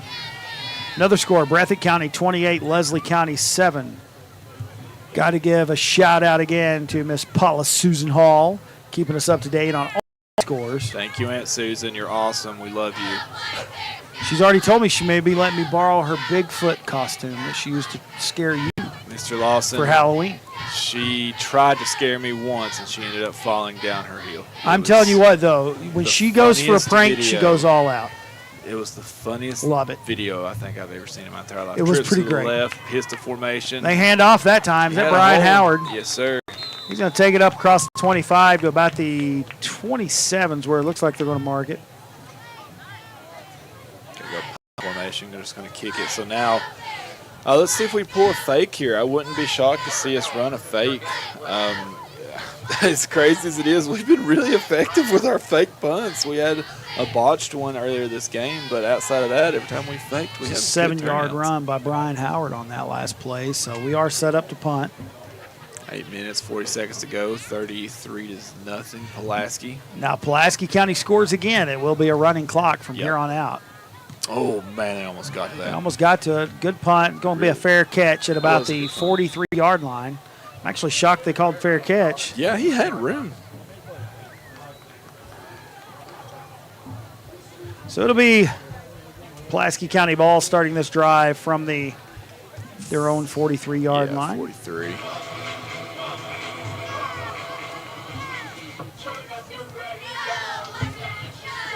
Awesome job again tonight by Michael Scott as well. Yeah, he's absolutely the most mediocre person in the world, but we appreciate him for everything he does. Wow. All right, 1st and 10 for Pulaski, 2 to the left, 1 to the right. Going to be a handoff to Brock. He's got room, and he just splits defenders. He breaks another tackle, and he's going to the house if we don't catch him right here. He's got some speed, too, and Brock. That was a run. Brock just ripped off a 57-yard run, and you got a running clock the rest of the match here. Goodness gracious, what a run. He just shook people off and just kept going. Man, this team is going to be dangerous. Freshman. For years to come. Running back. Goodness gracious. And you know what makes it even worse is these young people faced adversity this year. They faced some pretty tough teams, you know what I mean? So iron sharpens iron, man. Good.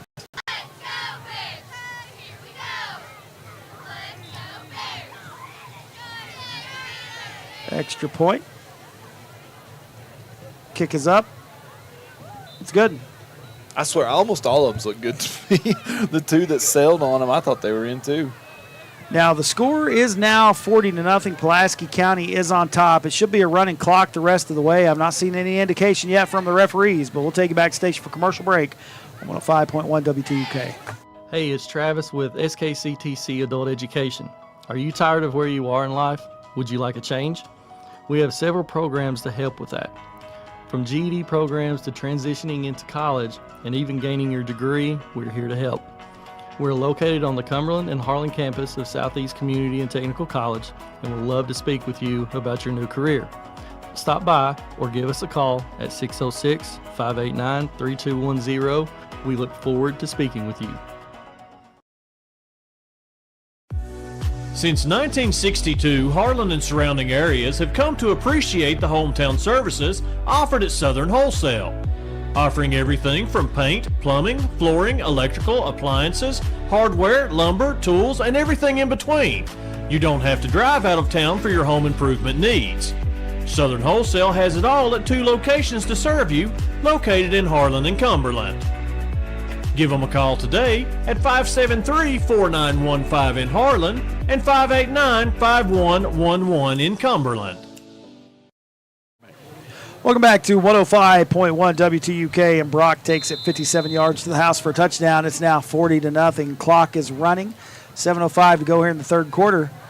Kickoff, and it gets past us, and it's going to roll. Oh, it went out right in the corner of the end zone. Break there. Man. Wow, that was a very ecstatic flag throw. They threw a flag? Yeah, he did because it went out of bounds. Oh, I thought it rolled out of the end zone. He threw it the from side. the 1 to the 20. Pretty good arm right there, man. Former quarterback right there. Absolutely. So. Legal procedure on the kickoff. That'll give us...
Coming out in this second half, they've plugged those holes.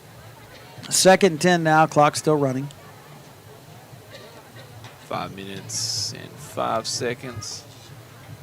40-0 Pulaski. Third quarter.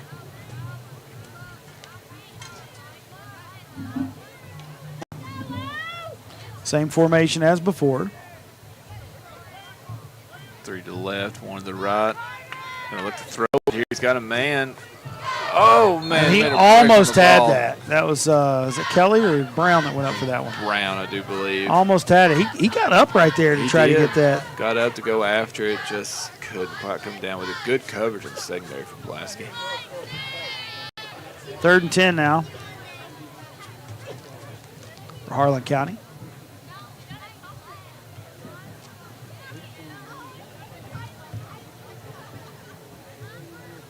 You know, in games like this, you're looking for moral victories now. Like, you're wanting to get points on the board. You don't want to have a shutout here at home.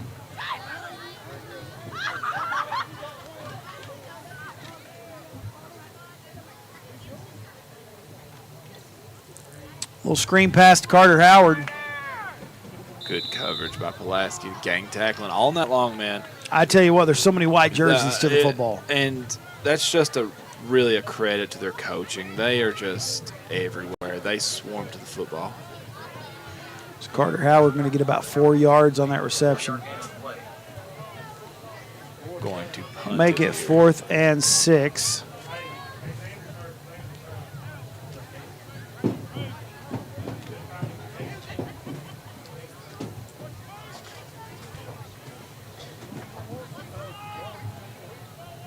Reimer back to punt.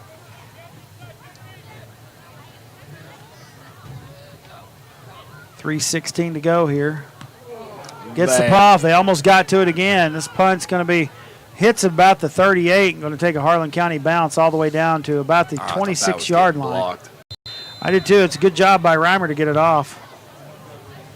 So with 3 minutes to go, it's 40-0. Pulaski County on top, coming back out on the offense. Kind of wonder now if maybe they get some fresh faces in there.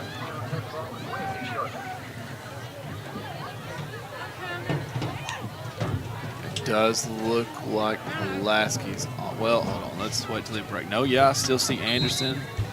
Yeah, I do think they're still going to roll with their starters. You know, some people get mad at games like this, but you're coming up. You don't have many games left in the season. Let these young people play. That's what they practice for. And I'm saying, like, some people are saying, oh, you know, bring in whatever, but you want to let them get the reps so they're ready for the playoffs. Flag on the play. Yeah, I've had that debate a lot over my lifespan with people of clock scenarios. I've been timeout Pulaski here. There was a false start, so it'll be 1st and 15 after the timeout. We'll take backstage for commercial break on 105.1 WTUK. Are you facing legal challenges? Look no further than the RL Law Office in Harlan, Kentucky. Conveniently located at 101 South Main Street, Russell is your trusted advocate for all your legal needs. Again, whether you're dealing with criminal defense, car wrecks, personal injuries, domestics, probates, or just seeking Social Security disability benefits, Russell's expertise will guide you through every step of the process. Again, don't let legal troubles overwhelm you. Call the RL Law Office at 606-573-1920. Since 1962, Harlan and surrounding areas have come to appreciate the hometown services offered at Southern Wholesale. Offering everything from paint, plumbing, flooring, electrical, appliances, hardware, lumber, tools, and everything in between. You don't have to drive out of town for your home improvement needs. Southern Wholesale has it all at 2 locations to serve you, located in Harlan and Cumberland. Give them a call today at 573-4915 in Harlan and 589-5111 in Cumberland. Welcome back to 105.1 WTUK. A little screen pass there.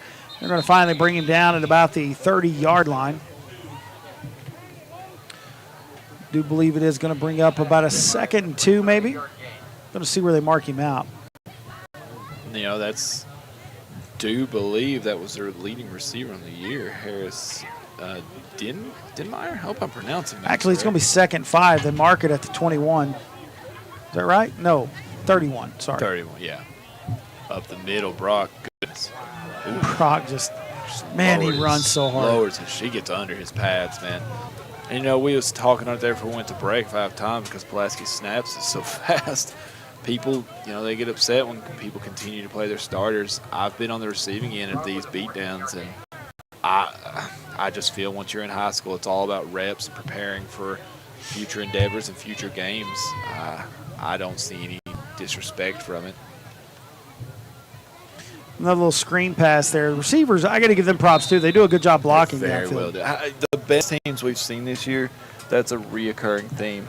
Receivers are always downfield blocking. They're good at keeping their hands up, not holding penalties. Pass takes it across midfield to the 48-yard line, so it'll be a gain of about 7. Brings up 2nd and 3.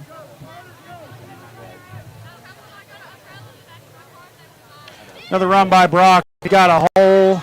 Goodness. And he's off to the races. That's touchdown. That young man's having a day. Gear.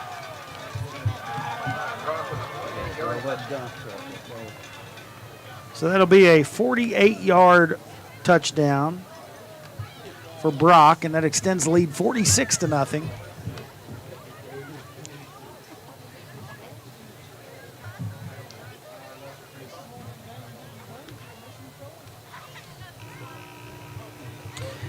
And the horn sounds to end the third quarter, but they'll still go ahead and try the extra point.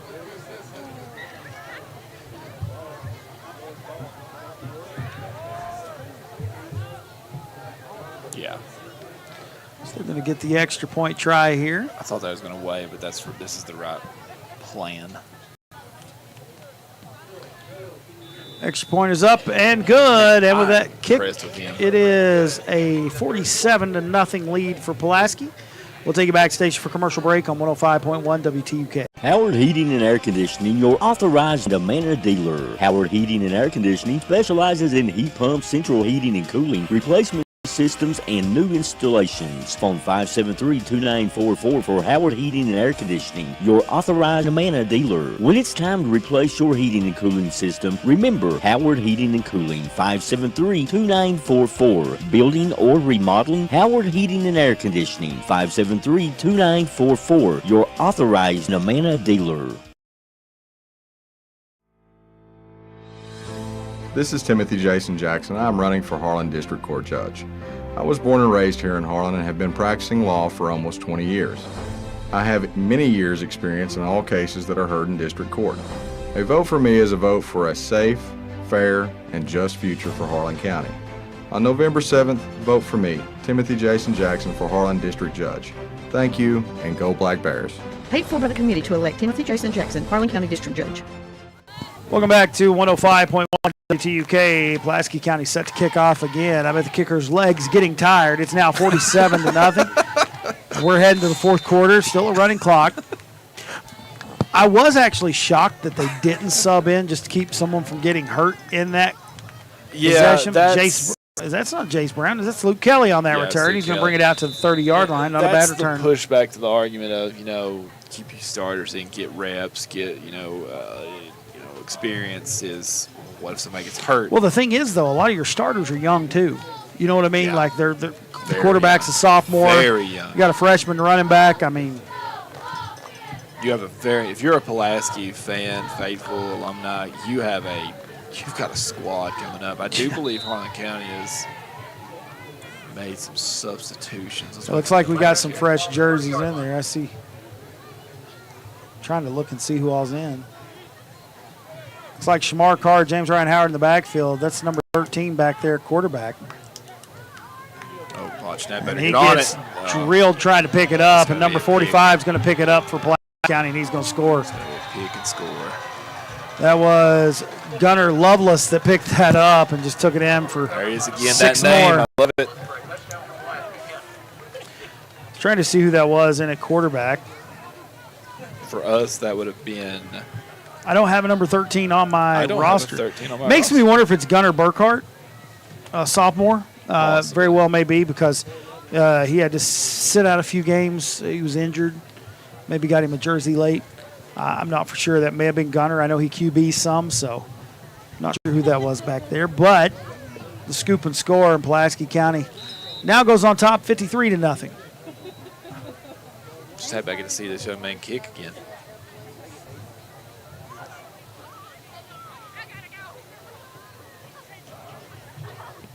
Kick is up. I think he shanked that one off his right foot. One, yep.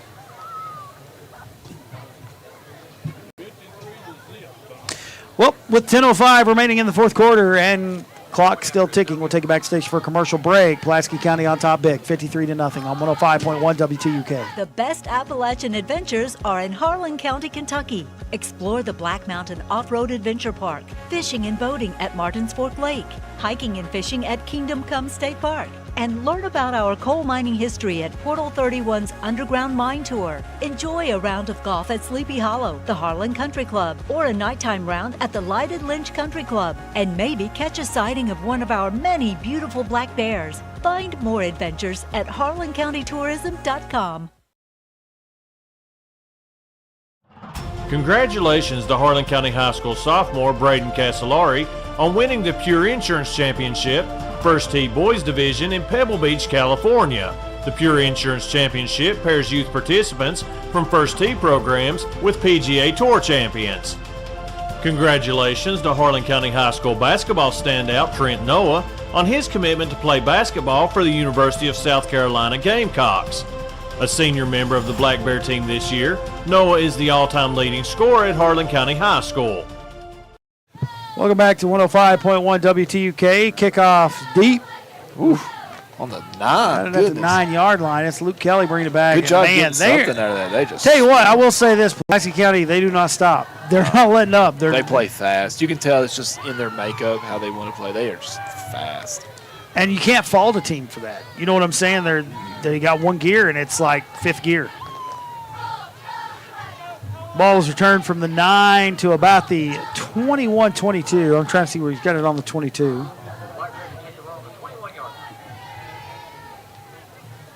So it'll be 1st and 10 now from the 22.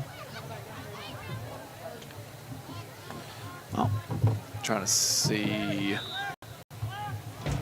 I can't tell who's taking the snap. It's Still think that's Burkhart back there, number 13. That snap comes to him. He's going to run it. And he's swallowed up. Nowhere to go. You got 7 minutes and 40 seconds on the game clock here. 53-0 to Pulaski. Gain of 1? I don't think there's no gain on that one. Yeah, if they give him 1, it's a very generous one. They just got in the backfield so fast right there, which has really been the story of the night. Yeah. Their defense just swarms to the ball. I mean, it's just I got to give hats off to them. They're playing well. They are an extremely well-coached team.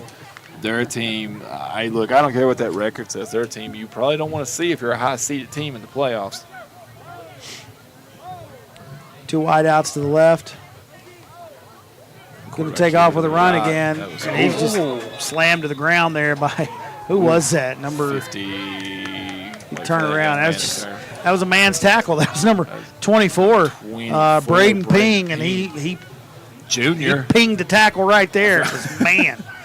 I feel like every player we've spoke about for Pulaski, junior, freshman, sophomore, junior. I'm telling you what, this Pulaski team, they're going to be dangerous next year. So 3rd and 8 now.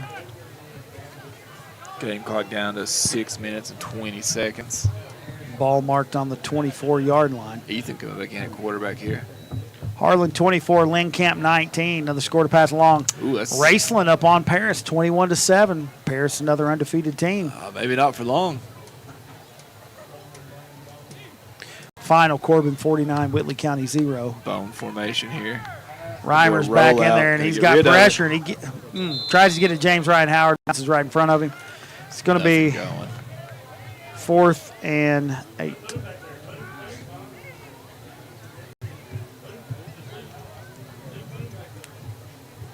So I believe they'll punt here. They're bringing their punt team in. There it comes.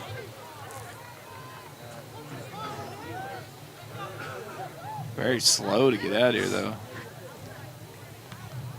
30 seconds on your. It's the thing about sports, man. It's like an emotional roller coaster. It is, you can see it. And I mean, it's no reason to sugarcoat it.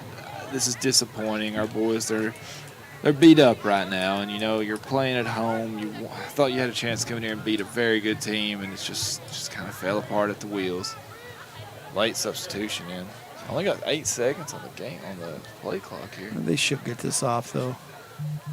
Here comes. Oh, he's faking, and he's got a man. That's Carter Howard, down. And he's going to bring it all the way out past the 4. I mean, why not? I would fake it all. Oh, it's a late penalty though. Let's see what the penalty is. There is a flag on the field. Personal foul on Pulaski. I don't know what happened. He didn't really motion what happened. He just called personal foul. Tack on 15 more. So that ball is going to be marked at the 41. That was a 17-yard pass.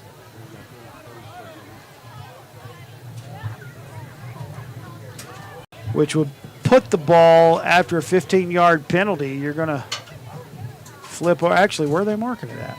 I was waiting for him to settle. Here we Now, go. what? I sometimes think. Wait a minute. I see what you're. I know. I sometimes think they make up some of these numbers. Oh, he's got a hole. He's got a hole. That's Brian Howard. He's going to break free. Brian Howard's going to take it to the house if number 10 doesn't run him down.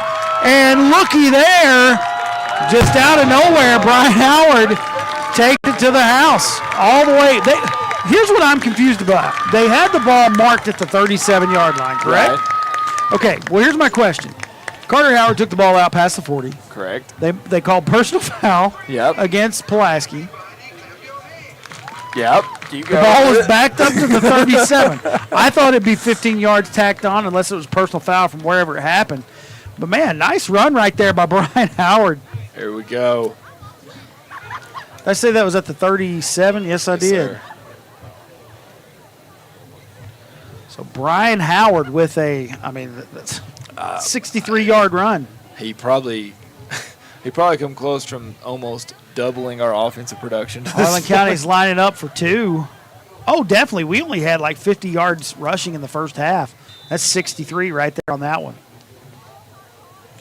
Could go back to our shift. And if here. nothing else, it's a moral victory. You Absolutely. put points on the board. You don't ever wanna they've get not shut let up. They have not let up. No, absolutely They're playing hard, and that 2-point conversion is good. That pass right there to Caden Adams, going to have to give him some props.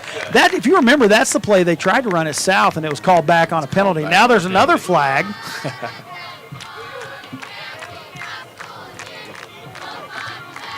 So it's now 53-8. We'll see what this flag's all about, but there's only 2 minutes and 20 seconds left. I don't know if there's just a lot of jawing going on the field or what. Some jawing. I don't think Pulaski liked that they let him score there, and they're just jawing a little bit back and forth. I think Pulaski wanted the shutout, to be honest with you. So personal foul against Harlan County. Unsportsmanlike conduct against Harlan County. That's 2 against Harlan County. So he's sick. Just a little, just jawing. He first pointed to Harlan County, then held out the unsportsmanlike, then held out unsportsmanlike again and pointed to Harlan County again. When you have a score like this, it's so hard to keep that emotion in check. So was it against the same player? Because if that's 2 unsportsmanlike, they come out of the game. They're ejected from the game. I think that's what they're talking to the coaches about. Yeah. And I think he just told Scotty that because I saw Coach Bailey. They're going to make him redo the 2-point conversion. Are you serious? Or was it offsetting? So that tells me maybe it was offsetting. Maybe he just pointed toward Harlan County twice by mistake. He's done that a couple times tonight. By the time he figures it out. I was about to say, by the time he figures it out, the game clock's going to go off. Yeah, it's going to be over anyway. So it's now 53-6 again. You're going to have time to get this off, and that's going to be it probably. I just run the same play. Give it to Caden Adams again. Well, wait a minute. That's going to back the 2-point conversion. Backs the 2-point conversion try up to the 17-yard line. We've seen some funny stuff this year, Mr. Lawson. I just don't understand some things at some point. So I've seen some. Come on. Doing this football season with you, I've seen some stuff I have never seen in football. And I've watched a lot of football in my life. Clock's still ticking. We're at 27 seconds left. Reimer's looking to throw. Yeah, he's just going to throw it away. 2-point conversion, no good. The clock should run out before we even kick the ball off. I don't think. Yeah, so instead of 53-8, it's going to end 53-6. I don't even know what happened there. I don't know if the referees know that. I still don't know why he pointed twice at Harlan County's side in different order. But that's the way your ball game's going to end. Pulaski County on top big. They're going to win this one 53-6. Tough loss if you're Harlan County, but a big win for Pulaski County. Huge win for Pulaski. They've played some tough teams, and they came in here and just kind of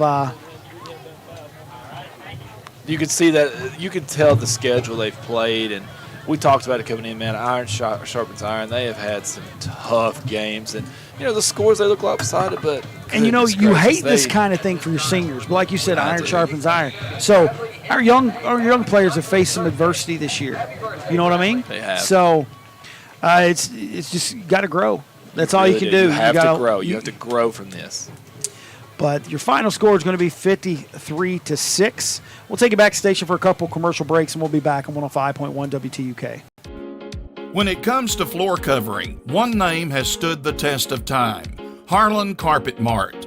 Harlan Carpet Mart continues to offer all types of floor covering, including residential and commercial, with professional installation and always free estimates. Located on US 119 at Baxter, open 8 to 5 Monday through Friday. Call today for your floor covering needs. 573-2563 or 573-3027. This is Katie with Clover Fork Clinic. We have been serving Harlan County for 53 years. Our staff of professionals have cared for generations of Harlan Countyans and can care for the entire family. Our team is accepting new patients and they are prepared to meet all your healthcare needs. Clover Fork Clinic is also providing all COVID-19 vaccinations and has same-day scheduling available. Call us today at 837-2108 or 573-1975. Clover Fork Clinic, serving you and your family since 1970. The Harlan County Public Schools students and staff are doing great things. Congratulations to the following: Ples Dean and Shania Middleton Entrepreneurial Leadership Institute, Eagle Scouts Nathan Slusher, Michael Harris, and Caleb Rose, Jacob Shoemaker, a Kentucky Governor's Scholar, Claire Sawyers, the Hugh O'Brien Youth Leadership Ambassador, Center for Rural Development Rogers Explorers Drew Sargent, Addison Truitt, and Sebastian Mosley, Adriana Hockenberry, Kentucky Governor's School for the Arts, and Shania Middleton, Oak Ridge National Laboratory STEM Bridge Academy. When it comes to your prescription needs, you don't have to give your money to a huge out-of-town corporation. At Donnell's Pharmacy and Donnell's Tri-City Pharmacy, local ownership means that your money is recycled through our community time and time again. Our 2 stores are designed to serve our local community.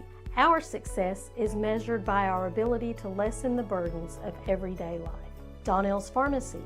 Understand our why, and you'll see the difference it makes in everything that we do. Welcome back to 105.1 WTUK.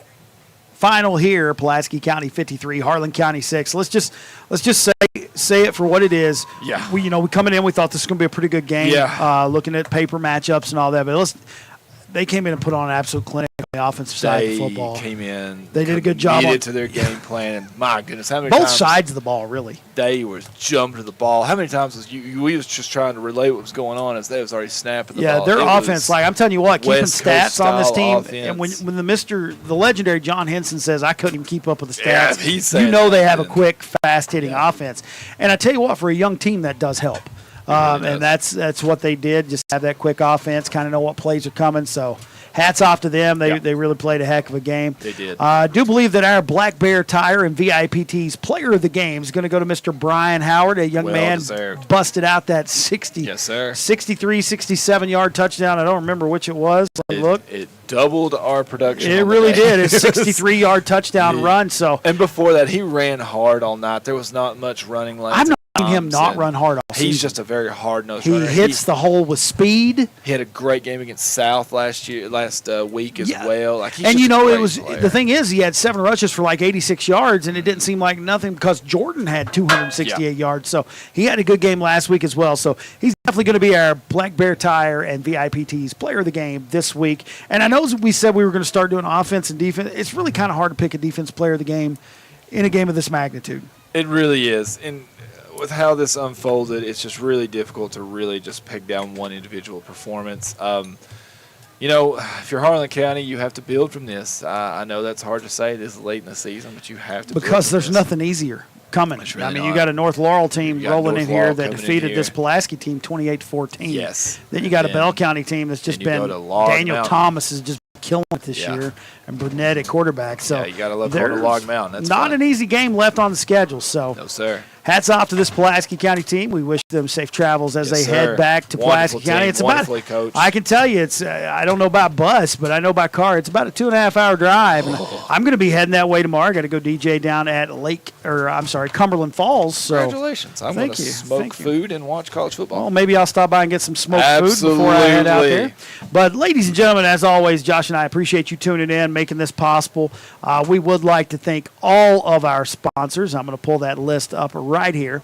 All of your 2023 Black Bear football sponsors: Harlan Fiscal Court, Southern Wholesale, Russell D.R. Attorney at Law, Pennington Records Service, Kentucky Adult Education, the Clover Fork Clinic, SCKRI, Ridgeline Tire and Auto, Donnell's Pharmacy, Don Super Saver, Jason Jackson for Harlan District Judge, Harlan Carpet Mart, Hometown Urgent Care, the Harlan County Board of Education, Howard Heating and Air, and Kentucky Mine Supply. We appreciate you for sponsoring and allowing us to come out here and call these games for all these young men. And we hope and pray each and every one of you have a great evening. Thanks again to Michael Scott over here running the sound, running the camera. Another thanks to Paula Susan Hall for doing an amazing job of sending the scores and also selfies in a Sasquatch mask. Made our night. But ladies and gentlemen, we hope and pray. That was her face. Oh, you're going to pay for that one. We hope and pray you have a great evening, and God bless.